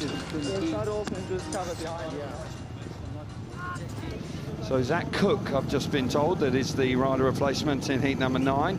He's looking for a bit more. Line up for heat number 9, rider replacement on the inside in the white helmet colour is Zach Cook, looking for more points. Keenan Rue is compatriot out of gate number 2 in blue. Tate Ziski out of gate number 3 in yellow, and Tobias Musilek on the outside in the red helmet colour. 3 Australians and 1 Polish rider here, a truly international lineup. And Tobias Musilek looking for his first win of the evening. Started off with the last place, absolutely smothered, not the ideal place to start with that rider replacement in heat number 1. He's picked up 4 points in the next 2. Will Musilek finally get his nose in front, or will it be Zach Cook on the inside looking for his first win? Yeah, Zach, the former Brummie, he'll be looking to bounce back with the win here. He's not started off the meeting well, but I think he'll fancy his chances off gate 1. Yeah, he will indeed. He's seen that riders, and there's still a little bit of grip if you can hold the bike right round the inside. It's the shortest route, and there is no question there is a little bit of extra drive as you come out of turn number 2 if you can keep it really tight. Riders coming forward. Number 9, just 2 points in it, 25 points for the Aces, 23 for the Brummies. Tight, competitive race meeting. Here we go, green light's on, tapes are up very quickly. What a start from Cook. Absolutely fabulous stuff from him. He goes right round the inside. Here comes Tobias Musalak chopping back from the outside. He's come through into second place. That's a 3-all at this side. Oh, unfortunate there at the back. It looked like Tate Ziski has gone down at the back. He's got the bike running, but there's no doubt that this race is very much on. The red lights have not come up, but Cook's under pressure. Yeah, Cook under huge pressure in front. Musalak round the outside. Can he do it? He's getting around he's got more speed than him on the outside. Does Cook notice he's there? Cook's elected to stay low on turns 1 and 2. Musalak's coming on strong. On the back wheel as well, Ollie. Took me by surprise. Musalak now trying everything he knows. Zach Cook has remained firm, commits to the inside once again. Looks like it's just about going to work out. Yes, he's pulled away. He's got some breathing space now as he roars into the final corner on the last lap of heat number 9. But it's a shared race, still just 2 in it. Cook picks up his first win of the evening. And he'll be pleased with that, with a stunning start. Came under a lot of pressure earlier on. It looked like that Keenan Rue and Musalak were actually going to swamp him and get round the inside and the outside of him. But Cook remained solid and composed. A good ride for Zach Cook, who is a new signing for 2025 for the champions, the Belle Vue Aces. So 26 points to 28, the result of heat number 9 is Cook out in front, 3 points for him. Musalak back in second place, 2 points. Keenan Rue in third, 1 point for him. And Tate Ziski, unfortunately for him, he's having a bit of a nightmare. He slipped off and he got himself going, but has failed to score so far this evening. So let's see this again. Yeah, Cook in the white helmet from gate 1 makes a really fast start. Elects to stay low on the first bend. You can see Musalak there in the red helmet colour. He quickly switches to the outside. He moves across the front of his teammate Rue, gets onto that dirt line. If you watch, it looks like Ziski at the back. The bike loses power going into turn 4. Yeah, unusual crash there. We see Cook again from gate 1, makes a great start, hugs it tight round the first bend. Musalak in second here in the red helmet, moves across the front of his teammate, moves out to the outside. Now watch Ziski in the yellow helmet. He comes into the turn 3 and it just looks like the bike loses power. The bike seems to lose drive into the first bend, it goes straight and loses balance and goes down. Nightmare of a night for him. You see Musalak there working the outside, and it was at that point there where I think he lost a bit of momentum, and from then on that inside line of Cook seemed to work out for him. But yeah, good ride, good bounce back from Cook, and he'll be pleased with that. He will indeed. Zach Cook out in front for the first time this evening, picking up the 3 points. He's got 2 on the trot, so we've got a little bit of extra time. Let's get down to Scotty. He's on the track. Indeed, I am, Kel. Thank you. And just want to pick up on the fact that Ollie was saying about Musalak coming out wide here, but you can see there's actually a good amount of dirt out here. It's pretty deep, it's a little bit loose, but it's just, the cameraman sees here, the track's starting to flatten off a little bit, and he's gone that much further in distance. There's not enough grip here. I thought the fact they had watered it quite heavily early on, I thought that dirt would have started to develop later on. But if we just come down to the inside here, where Zach Cook was sitting, you can see the boys are drifting up the bank, and then there's a spot right here. You can see the shade of it. It's what we call like a blue groove, where the rubber is laying down. They're getting all that grip from there, and it's kind of like a bowl effect. They're getting the momentum as they come out of the corner. They're getting the grip to fire themselves down the back straight. And then if my wonderful cameraman follows me up here right now, if we look down the straight, you can see the straight is really quite wavy. That's where you see a few of the boys get unexpected grip, like Musalak did there. It's where the back wheel kind of dips into those ruts. It gets unexpected grip. You've got to really be aware of it. So a few of the boys, you watch them coming out of particularly this first and second bend, they're really kind of holding over the front of the bike. And obviously we've got the overhead shot right now. You can see the line where the drone is showing us, where the boys are using that inside line. But like I say, down the straights, a few of the boys are catching that unexpected grip, and that's where the track, like I say, the straights are really quite wavy. So as the boys, the back wheels dip into that sort of shallow of the rut, they get the grip, the front wheel comes up. So they've got to be aware of it. Ollie, Kel, back to you guys. Because you're absolutely right. There's no that Toby Musalak in that last race suddenly just lifted unexpectedly down the back straight, and that quite possibly was the reason why. And you have to have your wits about that, because the bikes react so violently these days. They do. It's due to the high RPMs that the bikes are doing now compared to, say, 10 years ago. It's spoken about a lot. It's widely documented. And you do have to be very alert because there's not a lot of warning. When the bike takes off, you've got to be quick. Yeah, back in my day, we struggled to get over a tick over, Ollie. That's, and I'll tell you what, I'm not going to say anything about your age. No, absolutely, but there was no doubt that my engine ran all season, you know. The service intervals were fabulous. So did mine, but because I went half gas. OK, heat number 10. It's only 2 points in this tonight. 28 points to the Belle Vue Aces and 26 points for the Birmingham team. Riders coming out for heat number 10. Zach Cook, back-to-back races here. He's got that inside gate again. Heat number 10, Zach goes from the inside again for the Belle Vue Aces. The yellow helmet colour for him. Paco Castagna, who hadn't had a great night, but he comes out of gate number 2 in blue. Jamin Lidsey, gate 3 in white. And Jonas Jeppersen from the outside in the red helmet colour. Cook was really impressive last time. He was under enormous pressure mid-race, but just kept plugging away around the inside, and it worked really well for him. Yeah, it did. And you can't help but look at this lineup and think Belle Vue looks strong here. They do. They'll be looking to extend their lead here, I think. Yep, they will be, if at all possible. Paco Castagna looking to get amongst the bigger points. Mark Lemon calmly looking on. His team have just got their noses in front. I must say, rider replacement actually for Brady Kurtz has scored 8 points out of 9 so far, so they're covering for Brady Kurtz very well so far this evening.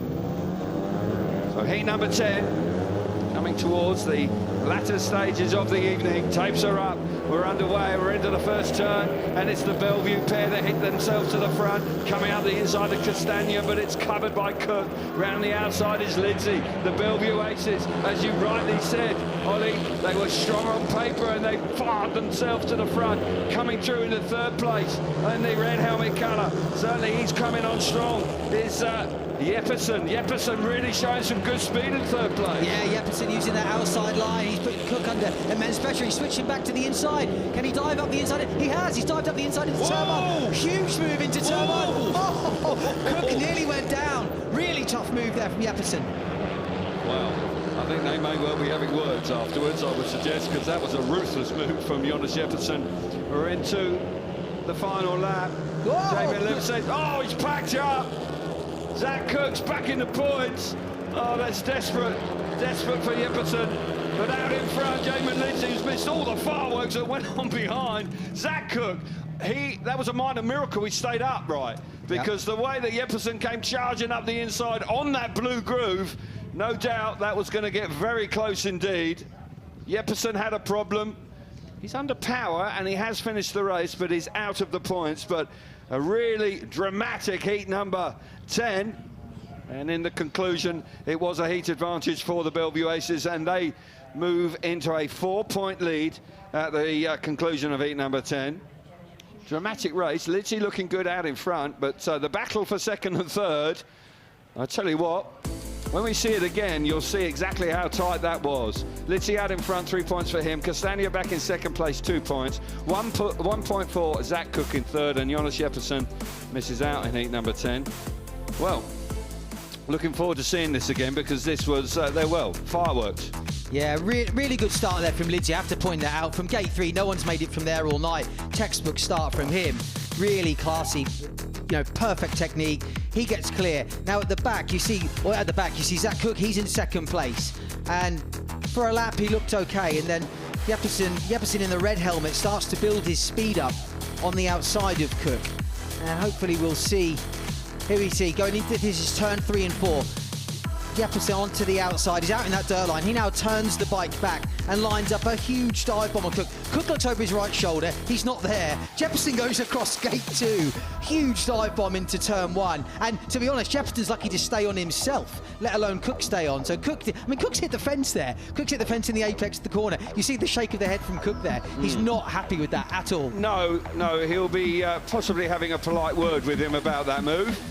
Because there's no doubt that he was very fortunate, but I think he's then subsequently hit the blue groove and the bike has just straightened up underneath him. I thought for a moment he might have had a mechanical issue, but it wasn't. Track conditions just catching him out a touch there, but Lidsey out in front. Superb stuff from him. He's only dropped 1 point so far this evening. Okay, Scotty's in the pits for us. Yeah, thanks, Carl. I'm going to have a polite word with Keenan Rue. Keenan, having a little bit of a tough time. I believe you hurt your foot in Poland yesterday. Yeah, it's one of them speedway things. Heat 15 yesterday, I got tucked under the foot peg in the last race, and it's one of them stingers. It's a bit of a pain in the bum, but yeah, I'm here. I'm battling through. I'm trying my best, and I want to be here for the team. I don't want to let them down, so I'm here and I'm battling. Yeah, and it's tough, obviously, whenever you're carrying an injury, kind of the bike setup seems to become that little bit more difficult. Yeah, it's one of the things, like, probably no one knew I hurt my foot because, of course, I didn't crash yesterday. But, yeah, it's one of them little injuries that happen quite often in Speedway. And, yeah, look, I'm trying here. I'm trying to work things out and do my best for the team today. Mate, you've been doing good here. You've had a couple of good races tonight. The boys at home, or the ladies and gentlemen at home, are going to watch Heat 9. Obviously, Belle Vue pushing you tough tonight. You're a little bit behind. You want to get back into the mix of it? Yeah, I'm pretty sure it's a close meeting tonight. And, yeah, the Belle Vue boys are putting up a fight, that's for sure. And, yeah, we're trying to stay in it, and hopefully we can get one over them in the end. But you've been having a good run at Birmingham as a track that suits you. I know I've come here before and you've been guested and you've rode for Ipswich here, put some good performances last year. So it's obviously a track you feel comfortable on and you enjoy riding here. Yeah, it's a good track. It's a nice shape. Tonight it's a bit rough and it's probably even worse for my foot tonight. But yeah, it's a nice track when it's prepared well, and yeah, it's a place I enjoy coming to. Okay, mate. Well, I hope the foot gets better. Thanks for chatting to us. Back to you guys. Scotty, I do like how polite you were there. That was absolutely fabulous stuff. Really impressive indeed. Heat number 11 coming up for us. We have to wait till Heat 14 before we see Keenan Roux once again. Let's hope that he can ride to his full potential. Never easy when you're carrying an injury. And just can play on your mind just a touch. So Jonas Jeppesen having 2 on the spin here, hence the slight delay. Zagar out once again, and that man who is unbeaten so far this evening, Dan Bewley, making his way round to the tapes. 4-point lead for the Belle Vue Aces at this stage as we're coming into heat number 11. All of a sudden, that's just beginning to ease away at a crucial stage of the night. Jeppesen, who showed some good speed in that previous one, was a bit hairy at times, but unfortunately, just I think it was the blue groove that just caught him out later on. It's either that or he's just gone F1 style and tried to give the position back because he knew he'd done wrong. It could be that. Yes. Maybe Chris Adams gave him the nod and said, "Look, mate, pull over, give him it back." Swap it round. Yeah. Swap it round. Okay. Modern day speedway. You can't believe what's going on. Heat number 11 for us. That is Zagar. Good. He's going great tonight. Vintage, as Abby was saying, on the inside in the red helmet colour. Gate number 2 is Dan Bewley in the white helmet colour. Jonas Jeppesen. Gate number 3 in blue, and Norit Bladorn coming off the outside in the yellow helmet colour. Good looking line up here, and a terrific matchup on the inside. Zagar's won his last 2 races. Bewley has won all 3 of his this evening. Something's got to give there, you would suggest. Bewley has looked imperious, but I've got to say, Zagar has got better and better the longer the night's gone on. He has indeed, and the interesting thing about this matchup is they both want to ride on the same part of the track, so look out for that. Okay, yeah, 2 into 1 doesn't generally go, does it? But we'll see who can get their noses in front on that run to the first corner. As I say, it's 4 points advantage to the Belle Vue Aces. They'll be relatively pleased with that, but it's a crucial point now for Chris Adams and the home team. What can they achieve? Tapes are up.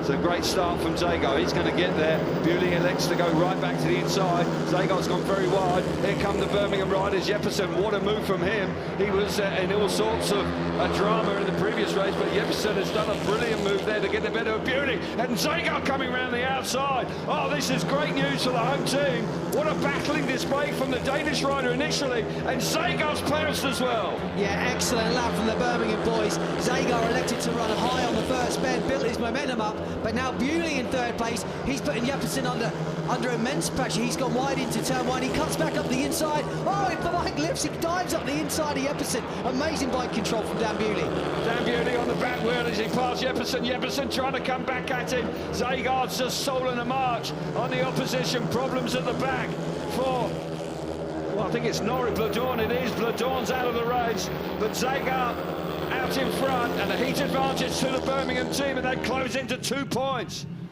Oh, this meeting could go all the way tonight. Bewley's beaten for the first time. Jeppesen playing a major part in that with a really dynamic move early on in the race, and Zagar coming around the outside. 5-1 on the cards for a short period. Bewley battling back beautifully to come back up the inside, but Zagar winning his last 3 races. Impressive. 3 points for Matti Zagar out in front. 2 points for Dan Bewley, beaten for the first time this evening. Jonas Jeppesen back in third, 1 point for him, and Norit Bladorn fails to score in heat number 11. Just the 2 points in it, 32 points to 34. Battling display by the home team here. Yeah, great start here from Zagar on the inside. Now, watch him in the red helmet. He elects to run high on the first bend. He goes really wide. Dan Bewley's then cut back. He looks like he's in front, but Jeppesen here does really well to clamp Bewley on the inside. That allows Zagar a clean run round the outside. He's in front now. Zagar will now stretch his lead.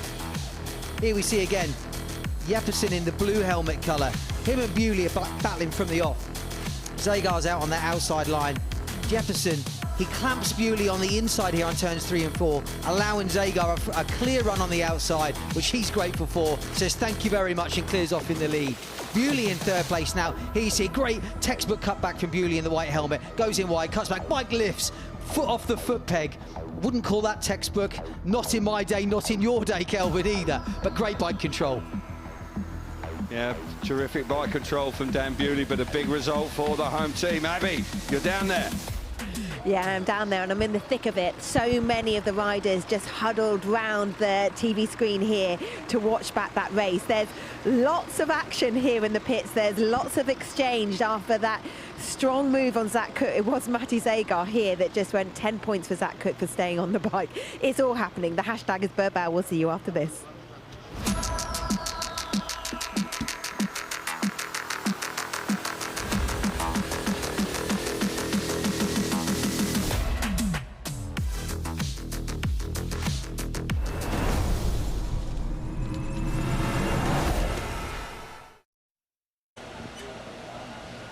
So with 4 heats remaining, it's just 2 points in it, 32-34, a real close encounter. The home side desperate for a home victory.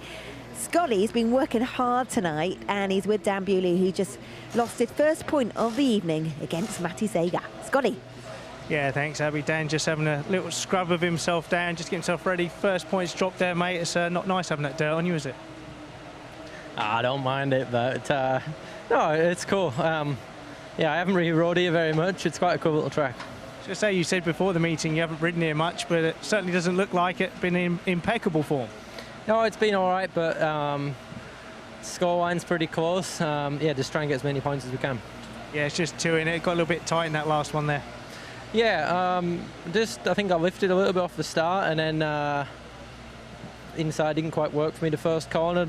I was kind of a little bit stuck on the inside, and then yeah, kind of I don't know. I don't think we've been too much passing, but the last couple of heats there's been a little bit. You know, there definitely is some opportunity there, but felt like maybe if I got round him up the lap before, maybe could have went after Matty, but it was a little bit too late. Yeah, I think Matty had pulled a bit of a lead. We're watching that replay now, but a couple of boys saying the track is a little bit choppy. How does that affect the way you ride, kind of how you attack the corners, etc.? Yeah, it's a bit of a man's track, but no, a little bit of a bounce coming in, a little bit of blue groove, and then when the bike kind of, you know, you come up the raise, and then when you come back down, and it kind of like, you know, if you had suspension, it would bottom out kind of thing, and when that happens, the bike kind of launches you forward a little bit. But these are prime conditions for you. You'd be loving it out there today. The old belly would be working well. Thanks for chatting to us, Dan. Abby, over to you. Thank you, Scotty. Now, Matty, where's Mark gone, your mechanic? We had him in shot. He's now run a mile. He's lost. Matty, shy guy. He's a shy guy. You're not shy, so let's talk about your performance. You've been outstanding tonight, Matty. 3 race wins. You know, I'm really, really pleased because this is the place I've been struggling the most this year. And today I said, you know, TV's coming, you know, I need to perform, do something better. So I bring some other setup on the engine, and it's working better, I would say, you know. But it's pretty tricky there, you know. If you make good start and good line, you hit the front, it's pretty easy. But, you know, if you get stuck in the back in traffic and in dust, I think it's game over. Yeah, there's Mark. There's Mark. Mark wants some TV time. Matty, what would you put your challenge on this track down to then, so far this season, which has come right tonight? our challenge this year was gating, and today also Belle Vue boys, you know, they're so fast from the start. That's the key in Speedway nowadays, to be honest, you know. Yeah. Look, there's some good spirit in the side. You've got your first victory, points on the board, and it's really close between Belle Vue aces. Do you think they're defending champions? Dan Bewley just got the one over him then in that last heat. Yeah, no, nothing can stop our spirit. You know, spirit is always on. The fighting spirit, of course. For me, Belle Vue is my best team, and you know, I would, you know, I won't say, but I can say, would be easier to race that side, you know, for me. I had great times, so I'm just saying hi to everybody from Manchester and everybody in England that I raced before. I'm still on the game, so, you know, still fighting. I still get pissed off if I get beaten, so nothing's changed. Nothing's changed. We apologise for the language. You can tell that he's passionate. What is it like then? You say that you've gone round and you've shaken everyone's hand, and you know, you really enjoyed riding for Belle Vue. But when you're racing against your old team, what's that like? I know today, I don't know, nothing special. You know, I miss Brady. You know, I hope Brady gets well. I hope you're enjoying holidays now, because I'm sure he's on holiday somewhere. With a sore shoulder. No, I'm joking. Get well, mate, and well done for GPs. But yeah. Of course, it's a little bit different, but today, to be honest, I was too busy with my own equipment to get it right. You know, I was so focused today to get a good score, and now we're only 2 down, so fingers crossed we might get a home win. I'm so miss interviewing you. It's so unpredictable. We never know where it goes, but you do always make us smile, and you're putting in a great performance on the track. Just 4 more heats in it, Matty, and you're probably more than likely going to go out in heat 15 as well.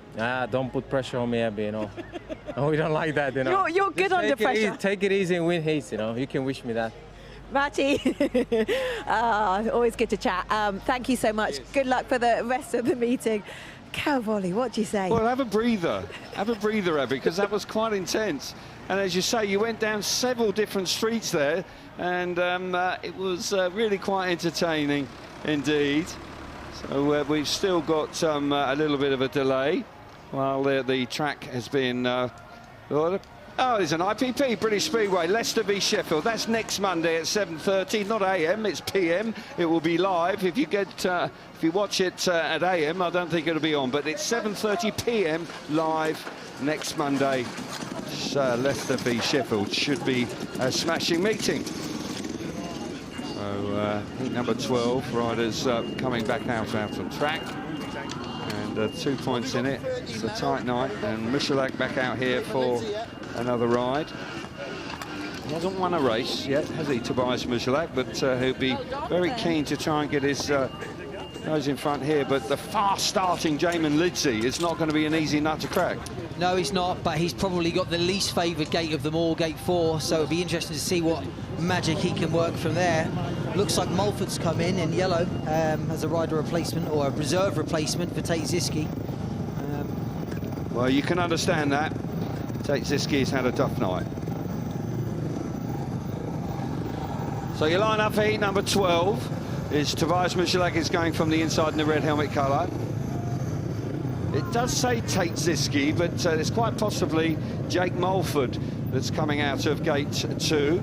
We'll have that confirmed for you as soon as possible. Jason Edwards, gate number 3 in blue, and Jamin Lidsey coming out of gate number 4 in white. Are we confirming it is Jake Mulford? They've switched their reserves around sneakily, and they haven't informed us, but young Jake won his last ride and looked pretty impressive. Tate Ziske has had a disappointing evening, so the obvious move for Mark Lemon to make.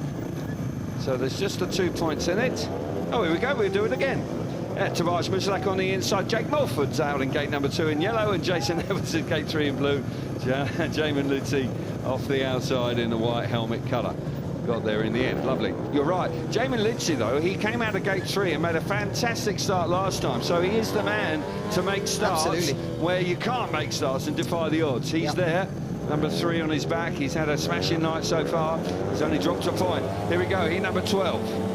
Green light comes on, tapes are up very quickly, and Michalak's made a lovely start on the inside. He fires himself to the front, coming through there as well as Jason Edwards, his teammate. So it's a 5-1 on the cards at this very early stage for the Birmingham Brummies.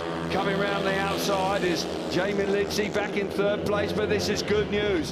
Very good news for the home team. The fast-starting captain, Tobias Michalak, out in front, and Edwards has come through into second place beautifully. Yeah, excellent start there from the Brummie boys. They're on a 5-1 out in front. Jason Edwards looking silky smooth in second place. Perfect time for him to be out on track after a track grade, I think. Clever rider, riding a good line round the inside. There's nothing the Belle Vue boys can do about it. Well, the track conditions have changed completely. We've got plumes of dust being kicked up now by riders hugging the inside. They put water down and nobody has ventured out into the dirt this time. Clearly quite greasy out there, but this is a huge moment in the context of this Premiership match tonight here at Perry Barr. Big 5-1 on the cards for the home team, and they deliver. Big time move. Got to believe that they will be very pleased with that. Chris Adams now, for the first time, the team move ahead. 37 points to 35. They've had to be patient to get their noses in front, but they finally do it in heat number 12. And it really has been a battling display. And the team, as Matty Zagar was saying, they've got a great spirit. They really have. They've had a desperate time. They've only got 2 league points with a win away at Leicester recently. But here tonight against the champions, they are really rolling their sleeves up and showing a great commitment to the course. Fair play to them. So a terrific 5-1. So Michalak, the captain of the team, winning for the first time this evening. Let's have a look at the result. Michalak out in front, 3 points for him, 2 points for Jason Edwards. Good ride from Edwards in second place, important 2 points for him. 1 point for Jamin Lidsey in third place, and Jake Mulford, the reserve replacement, fails to score in heat number 12. Massive result for the home team. Yeah, here we see the start again. Lidsey from the outside is always going to be tough from there, especially after a track grade. You can see here the outside line where he's gone is not working at all. It's got too much water on it. Jason Edwards sneaks around the inside in the blue helmet, and he gets into second place. There you see again Lidsey kicking up dust from gate 4. Doesn't make a very good start, certainly by his standards. And there you see the Brummies boys on the inside. Michalak out in front, and Edwards tucks into second place in a really intelligent ride from Jason Edwards. He doesn't get sucked in trying to block Lidsey on the first lap. He keeps it tight round the inside, and you can see Jason Edwards' back wheel there on that what we call the blue groove part of the track, which is where the rubber's already been laid down by the tyres, and the bike's hooking up around the inside, and as Kelvin said, the track has changed since that track grade, and the inside's working well. It is indeed. Nothing to choose between the two teams, 37 points to 35. Scotty, are you there? I am, Kelv. I'm busier than team managers tonight, all these double races, but I'm going to be joining Norwich Bladorn. Norwich had a pretty decent night for yourself so far. The Brummies just gone in front by 2 points. Is Mark Lemon coming expecting to get a win on the road tonight? I think that's what we all expect, yeah. No, I think they're a way better side than they really do all year, because when you look on paper, they're all doing really good, and you can see like the meeting's pretty close. I mean, we're a bit unfortunate being without Brady, but yeah, because everyone's getting some points on the board from Birmingham, would be good for us to do that as well, yeah. Yeah, and I think obviously like Birmingham, they've had a tough start to the season. The cameras here, the pressure is on them to win. You guys defending champions, so there's different types of pressure on both teams.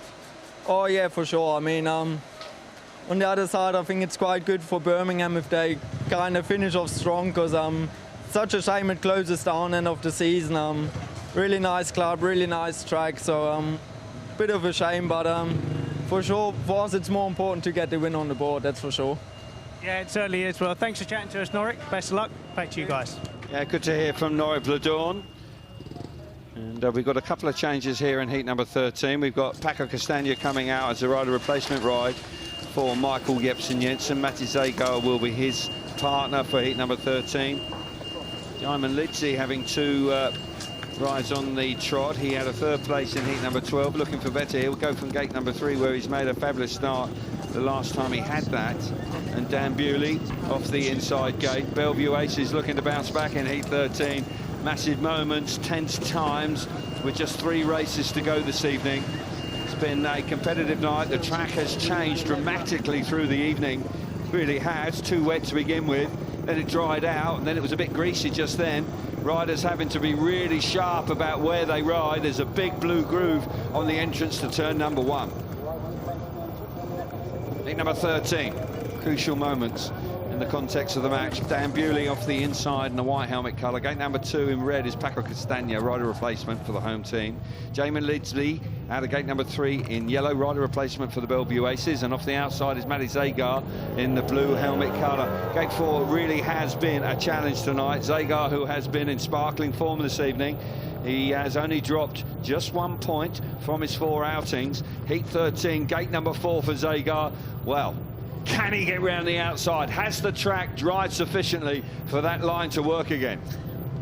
I get a feeling we're about to find out. I think that's Zagar's. He's going to do well to make the start from gate 4, so he might have to send it on the first bend into the deep outside line. I think he will if he can. Yep.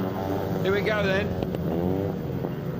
Home side up for the first time in the night. 2 points in front. Here we go, tapes are up, it's an even break. What a start out of gate number 2 from Paco Castagna. Fantastic, he hasn't had a great night, but God, he has fired himself to front. Lindsay trying to come up the inside of the Italian. The Italian just clamps the door shut. Here comes Lindsay coming through into 3rd place. Zagar's looking for a way through, but where did that come from Castagna?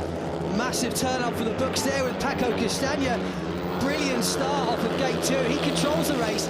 That inside line suiting him now, but Bewley in 2nd place, moves into 2nd place using the outside. He's making ground on Paco now. Indeed he is. He's got a bit of breathing space. There's just over a lap to go. Bewley really giving it his all. He's coming round the outside. We're into the last lap. Castagna once again goes to the inside. Bewley going mid-track, gets his wheels in line, trying to find some extra speed. One last chance round the outside for the Belle Vue number 1. Bewley coming on. It's a run to the line. Done him! Absolutely fabulous start. I've got a feel for Castagna after such a showing for so long. But Bewley, majestic round that last turn, steals the win away. Zagar disappointed, he was out of the points. But quite clearly, and I've got to say, that was the race of the evening. Bewley turning on the style and breaking the hearts of the Birmingham Brummies in heat number 13. How about that? That was pretty special. And that's why he has won what he has done. And although he hasn't ridden here that often, we heard from him a little earlier, well, he rides like it, like he knows it like the back of his hand. 3 points for Dan Bewley. What a win for him. Paco Castagna relegated to 2nd place, 2 points. Jamin Lidsley back in 3rd, 1 point for him. And Zagar misses out in heat number 13. 39 points apiece. You can't split them at the conclusion of that race. And I can't wait to see it again. Yeah, excellent start there from Paco from gate 2. He gets over the top of Bewley, gets to the inside, and from there I thought he was going to control the race. He's good round the curb, he's fast round the inside. There you see he blocks the run from Lidsley on the back straight first lap. Bewley now is in 3rd place, he's behind his teammate. There we see again Zagar, it's tough from gate 4. Bad start there, nowhere to go on the first bend. At this moment Paco's in front. Bewley's back in 3rd place in the white helmet colour. He now switches to the outside. I think from here on out, yeah, there you go, he moves to the outside, he then commits to the outside, he stays there for the next 3 laps to try and catch Paco. At one point I didn't think he was going to do it, but there you see Dan Bewley on the outside. He's still a long way back. There he is. You can see Bewley mid-track, he's trying to avoid that dirt from Paco. Paco looks comfortable in front, and now we see Bewley moves onto that. Oh, Paco has a look going into the first bend. And Bewley into the 3rd bend. Bewley around the outside. Amazing last corner by him to steal the win on the line. Best race of the night. Absolutely. And we see this again with Bewley clearly feeling that he had the opportunity to do him here. And as much and as hard as Paco Castagna tried, he could not resist that move from the Grand Prix star coming out of the final corner on the last lap of heat number 13. 39 points apiece. What a moment this is in heat number 14. Jason Edwards is coming in here to replace the injured Keenan Rowe. I understand that. Actually, Jason Edwards has had a terrific night. He has been amongst the points throughout. He's got 2, 4, 6, 7, 7 paid, 10. What a night for him. He really has turned on the style. So Jason Edwards there in the red helmet colour coming in to replace the Australian in heat number 14. Zach Cook out here. Which way is it going to go? Of course, either team would dearly love to have a heat advantage. 2 riders in gate number 1. I don't know if that works. I'm not sure if that's in the regulations or not, but they just had a bit of a chit-chat. And it's Jonas Jefferson that will start from the inside gate. So the lineup for the all-important heat 14, 39 points apiece, is Jonas Jefferson off the inside in the blue helmet colour. Zach Cook out of gate number 2 in white. Jason Edwards coming into as a reserve replacement to replace Keenan Rue. He goes from gate 3 in red, and off the outside is Jake Mulford in the yellow helmet colour. Got to believe that Zach Cook is under pressure here for the Belle Vue Aces. He needs to make a big start. Edwards and Jepperson at times have looked really good tonight. Yeah, the Brummies are going to fancy their chances here off 1 and 3. Like you say, Cook needs to stop them. He needs to make a good start from gate 2 and get clear. It's going to be tough for Jake Mulford from gate 4. Yeah, it really has been challenging this evening, gate 4. It's a long way to the corner, and then the dirt doesn't really start working until you're 2/3 the way round it, so it has been problematic. We've seen Bewley do it early on, but subsequently riders have found it difficult, as did Zagar in the previous race. Here we go then, heat number 14, green lights on, the tapes are up, and look at Cook. Absolutely fabulous start from Zach Cook into the first corner, coming through the inside is Jefferson. He slips into second place. Back in third is Jason Edwards, but right down the inside. These two, of course, had a bit of a moment when they came matched up previously, but Zach Cook in front is riding on the blue groove and looking good. Yeah, great start from Zach Cook, just what he needed. He's settled in on that inside line, on that blue groove, like you said, stretching his lead. The Brummies boys in second and third, not really a lot they can do about it. But yeah, Cook out in front, looking good. Yeah, Zach Cook doing the job, had a slow start to the night, failed to score in his first race, then a third, then a win in a bit of an up-and-down night, but he's going to finish on a high here, doing the job for the Belle Vue Aces, who've had to work really hard, because there's no question that the Birmingham boys have shown a great spirit here this evening. Out of the last corner in heat number 14, and Cook comes through, but it's a shared heat. We've got a last heat decider. We love those, particularly here on TNT. No doubt about it, we're going to have a grandstand finish here this evening. But Zach Cook keeping it all square in heat number 14. 42 points apiece. Let's have a look at the result for you. Great start from Cook. So 3 points for Zach Cook out in front. Jonas Jefferson coming through in second place, 2 points. Jason Edwards back in third, 1 point for him, and Jake Mulford misses out in heat number 14. Didn't really expect this. I fancied that Belle Vue might just be too strong this evening, but how wrong you can be. Yeah, there you see Zach Cook in the white helmet from gate 2, makes a fantastic start. He's miles clear going into the first bend. Almost drifts too wide and gives Jefferson a chance to come up the inside. And here we see again Cook from gate 2, brilliant start, controls the first bend. Mulford does have a little go around the outside on the first bend, but Edwards was wide to that move and shut the door.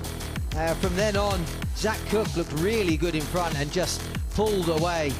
Great ride for him in the white helmet colour, and just what Belle Vue needed. They needed to at least keep it level going into this last race.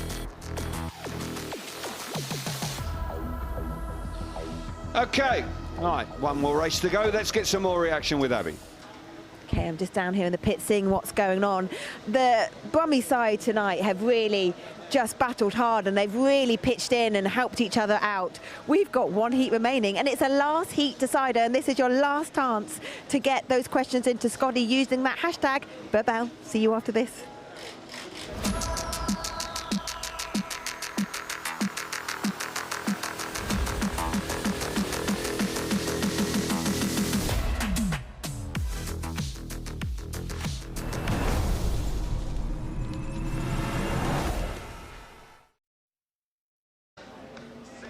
Welcome back to Perry Barr. It has been such a close night. Look, that score says it all. 42 apiece. We've got 1 heat remaining, heat 15, and it's a last heat decider.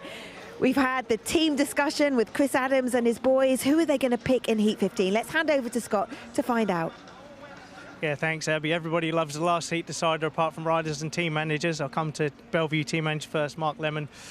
Mark, you have gate choice in Heat 15. That could be hugely significant. I hope so. It's obviously the gates are sort of having a pro and a con when the pairing comes to choosing. So, but we've opted for 1 and 3. I can see gate 2 is working pretty good, getting to that blue groove first. But we just need a heat advantage. So, gate 4 hasn't been the best. So that's my decision-making process. And the riders obviously it's not been easy to choose either. But Dan's obviously been going very well. But I'm going to go with yellow in 3 for him, and I'm going to put young Zach Cook in white off gate 1. Okay, thank you very much, Mark.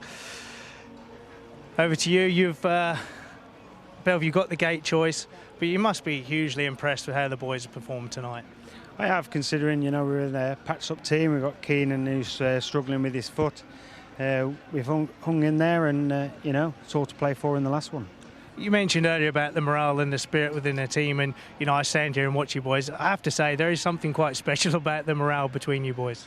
Yeah, we've sort of hit it all off, as from the word go, and we've been continuing that all year, regardless of the results.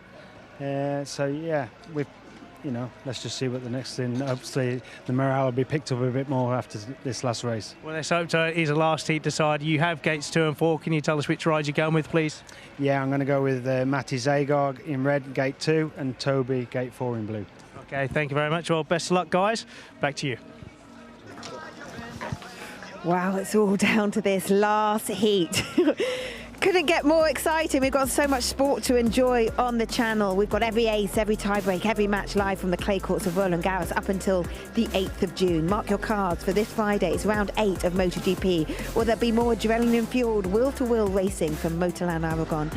Live coverage starts from 8 across the weekend, and it's the 8 hours of Spa for the Endurance World Championship, so lots to keep you busy. But what way is this going to go? Calv, what do you reckon? Well, I think that the Belle Vue Aces have got an advantage here, Abby. I think that the gates 1 and 3 could just prove to be an advantage. Cook has been coming strong. He's made some smashing starts later on. Bewley's just been impeccable tonight with that Heat 13 victory. He really did show a terrific turn of speed. I think, Ollie, for my thing, I think Michalak off the outside, that really is an uphill task for him in such a competitive race. Yeah, it really is. Gate 4's not done a lot at all for the last 4 or 5 races. It's been very hard to get out from there, and like you said earlier, the dirt on turns 1 and 2 doesn't really start to kick in until halfway around the first bend, so you lose a lot of ground by then. It's going to be difficult for Toby from there. Yeah, only 1 point from the last 4 heats, gate number 4. That just shows you how tough it's been. For Toby Michalak, it's going to be, might need a little bit of good fortune in the first corner. Zagar will have that run out of gate 2, and he'll hit the blue groove, and he might well be able to get his nose in front and clamp the rider on the inside down. We will wait and see and hope that Michalak can join him going down the back straight. A last heat decider, heat number 15. Would it be a 3-all or we go to a super heat? Who knows? Line up for heat number 15 on the inside in the white helmet colour is Zach Cook for the Belle Vue Aces. Gate number 2 in red, Matty Zagar. Gate number 3 in yellow is Dan Bewley for the Aces, and off the outside is Tobias Michalak, the captain of the Birmingham Brummies, in the blue helmet colour. 42 points apiece. A 3-all, it'll be 45 all, and we'll go to a super heat to determine who wins on the night. Here we go. We've had a lot of 3-alls this evening, so it's perfectly possible that could happen. But with gates 1 and 3 at this late stage, just sense that may have just come right for the visitors here, the champions. Riders coming forward. Start Marshall just going across to gate 4. See what Michalak is up to. Nervous times. Clock is ticking down. They've still got over 15 seconds before they have to be ready to go. Cook coming forward. Mark Lemon could have chosen Jamin Lidsey, of course, but he's gone with Zach Cook. Here we go. Green lights on. Oh, Bewley moved early. Did he touch the tapes? Doesn't look like the red lights have come on. The race continues round the inside. We've got Cook. Cook charging on. Bewley's coming to third. We've got red lights lights on now. They took a while to come on. They took a while to come on. Yeah, I think the referee waited to see what position Bewley was in to see if he gained any advantage at all before. That's my opinion. I think that's why he stopped the race. It could be. I'm not quite sure why it took quite so long, but here we see it again. Did Bewley touch the tapes? He moves early. At a minimum, yeah, he did. He did touch them. Yeah, so Zagar actually moved a little bit from gate 4, but Bewley touched them. You can watch Bewley in the yellow helmet. Which Michalak on the outside, does he move slightly? He does. And that sucks Bewley in, but Bewley did touch the tapes. Chris Gay, the referee, will have to make a decision, and this could be a dramatic finish. Michalak moves a little bit, sucks in Bewley. Bewley just kisses the bottom run of the tapes as they go to the first turn. Let's have another look, just to be absolutely certain. Yeah, there clearly touches them. And unfortunately for him, he will be excluded. So a warning for the rider on the outside, but that's little consolation for Dan Bewley. And there will be a warning to the rider in blue, Tobias. So Tobias Michalak will be in the rerun. He will have a warning. And Dan Bewley in the yellow helmet colour, there's the exclusion light. He has been excluded. He will be gutted. Mark Lemon will be furious. Not the outcome they were looking for. But what an opportunity for the home team. What an opportunity. You've got a feel for Bewley. We've both been in that situation, Ollie. It's awful. Yeah, Bewley will feel aggrieved by that, no doubt. His argument will be he's moved because Michalak's moved, but Toby didn't touch the tapes, Dan did, and that's the rules. And it's harsh, it's really harsh. But, you know, as a rider, when you're on gate 3 or 2... This is the angle, we can see it clearly now. Yeah, Bewley's looking across Toby. Michalak twitches there. And Bewley just goes, and it's natural instinct when your nerves are high, tension's high, you're looking across the rider to your left or right, and if you see any movement at all, you go. He's shown tonight, you wouldn't put it past him to get amongst the points from the outside. He will have to go from gate number 3. He's on gate 4. They'll have to move him over because Michalak is still lined up in gate number 4. So what a conclusion. Drama here in the extreme. Restart for heat number 15. Zach Cook goes on the inside in the white helmet colour. Matty Zago out of gate number 2 in red. 15 metres behind Dan Bewley, effectively in gate 3, but 15 metres back. And Tobias Michalak from the outside in the yellow, in the blue helmet colour. And he will carry the warning. If he moves again, then he will be excluded. Bewley will be so frustrated, but he can turn that frustration into some big performance now. Absolutely. I mean, if there's any rider out there tonight on show that could do something for 15 metres, it's Dan Bewley. So it is indeed. Yeah, this has spiced things right up. What a way to finish the night. As I say, a few years back, I've seen Bewley win at the National Speedway Stadium from 15 metres. There's a bit more room there, and he does carry a fabulous amount of speed, but he's been looking very impressive here this evening. His ride in Heat 13 was a ride of the night. Can he reproduce it here in Heat 15? Mark Lemon, angry, didn't like that. Here we go then. Tapes are up and we're racing into the first turn. Zagar makes a start out of gate number 2. He gets to the front, round the inside. Cook is not going to hold on because Michalak has done brilliantly there. No rider alongside him. He had a bit more racing room. And the Brummies are looking set for a win. They're out in front. Cook's back in third. Bewley's out the back. But it's a 1-2 at the moment for the home team. Yeah, fantastic start from Zagar from gate 2. Controlled the first bend. Toby then from gate 4 manages to get past, but gets around the outside of Cook on the back straight, tucks into second place, and the Birmingham Brummies are stealing a march here on a 5-1, and it looks like they're going to win the meeting. Indeed it is. Bewley just not being able to land a blow, hasn't made the progress he would have wanted. But off the start, Zagar superb off of gate number 2.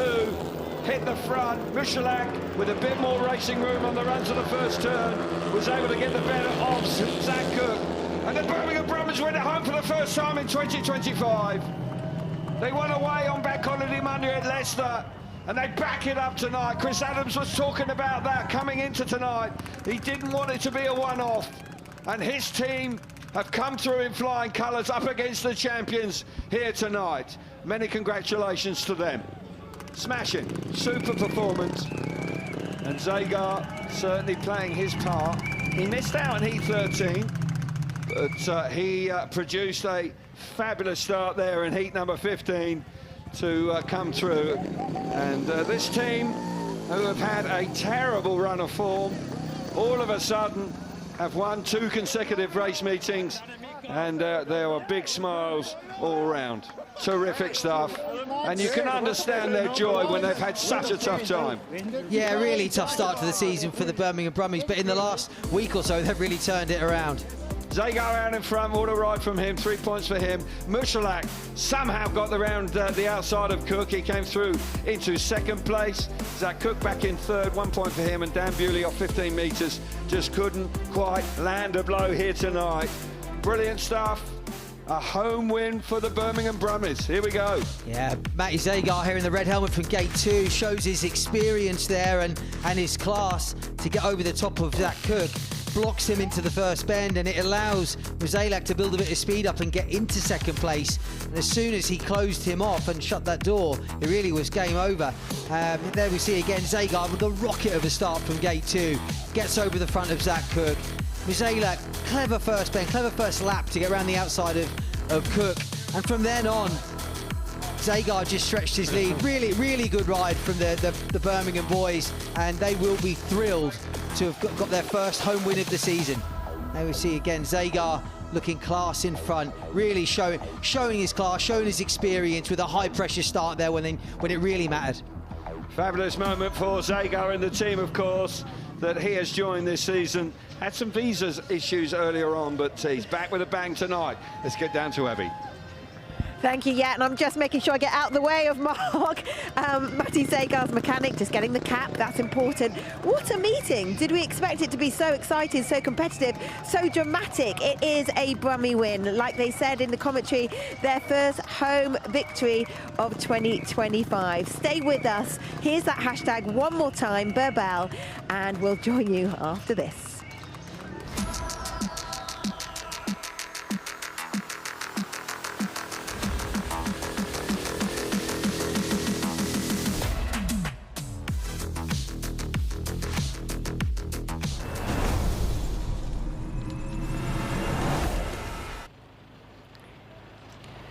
Welcome back to Perry Barr Stadium. We've enjoyed a great night, an entertaining night of Speedway. That final score, Brummies 47, 43 to the Aces. So Birmingham, they got the win on the road against Leicester, and they've now won at home. A great night for them.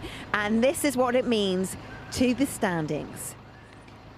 Right, so the top remains the same. Sheffield Tigers, Ipswich, which is Belle Vue Aces, they all have 17 points. Leicester Lions in 4th on 12 points. Oxford Spires in 5th on 6. Kings Lynn in 6th on 4th, and now Birmingham Brummies up to 4 points as well, so giving Kings Lynn Stars some chase. Let's hear now from Matty Zagar again. What's he going to say to Scotty Nichols? I'm bracing myself, Abby, but Matty, you are the cabin master rider tonight. Your former Reading Racer teammate and CEO of British Speedo, Phil Morris, will hand you your award. That's yours. What a pleasure, thank you. And a bottle of champagne, mate. Where's glasses? Good job. You don't need glasses. Right, Matty, fantastic night. You didn't know you're getting this award. We can't say what you initially said because that's not past 9 o'clock. But anyway. I said, fucking hell, that's nice. Yeah, he did say that, so I apologise for that. I shouldn't have triggered that. Just gotta Matty, be honest. you had a brilliant night. You're kind of a little bit unsure about kind of setups and everything here, but tonight you're world class. Thank you, Scotty. You know how it feels when the bike's not working or if the bike's working. And today this machinery definitely helped me achieve what we made for the team. It's our first home win. I hope many supporters come to watch. And of course, Belle Vue is a very strong team, and there's no easy heats. They are a strong team. You came in as the underdogs. I think it's fair to say a lot of people probably predicted Belle Vue to win tonight.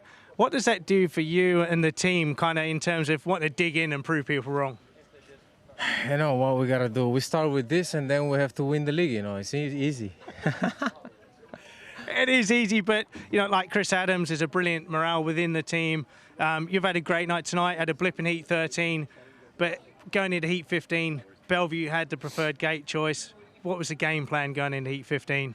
We just basically focused on start because I think racing today was like 30 meters. If you get that right, you know, everybody was fast when they were in front. Like heat 13, I could not pick the right rut on gate 4.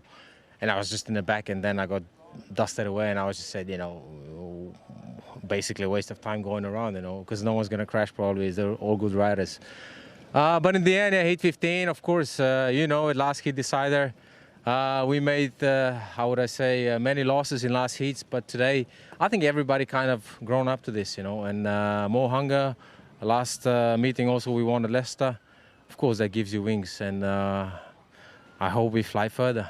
Well, let's keep those wings flying. Well done, Matty. Thanks for chatting to us. Abby, back to you. Drinking time.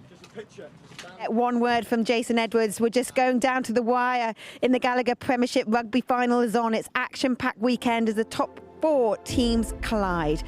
Catch the semi-finals live on TNT Sports and Discovery Plus, and we've got a stacked main card from the UFC 316 as well, with a bantamweight double header.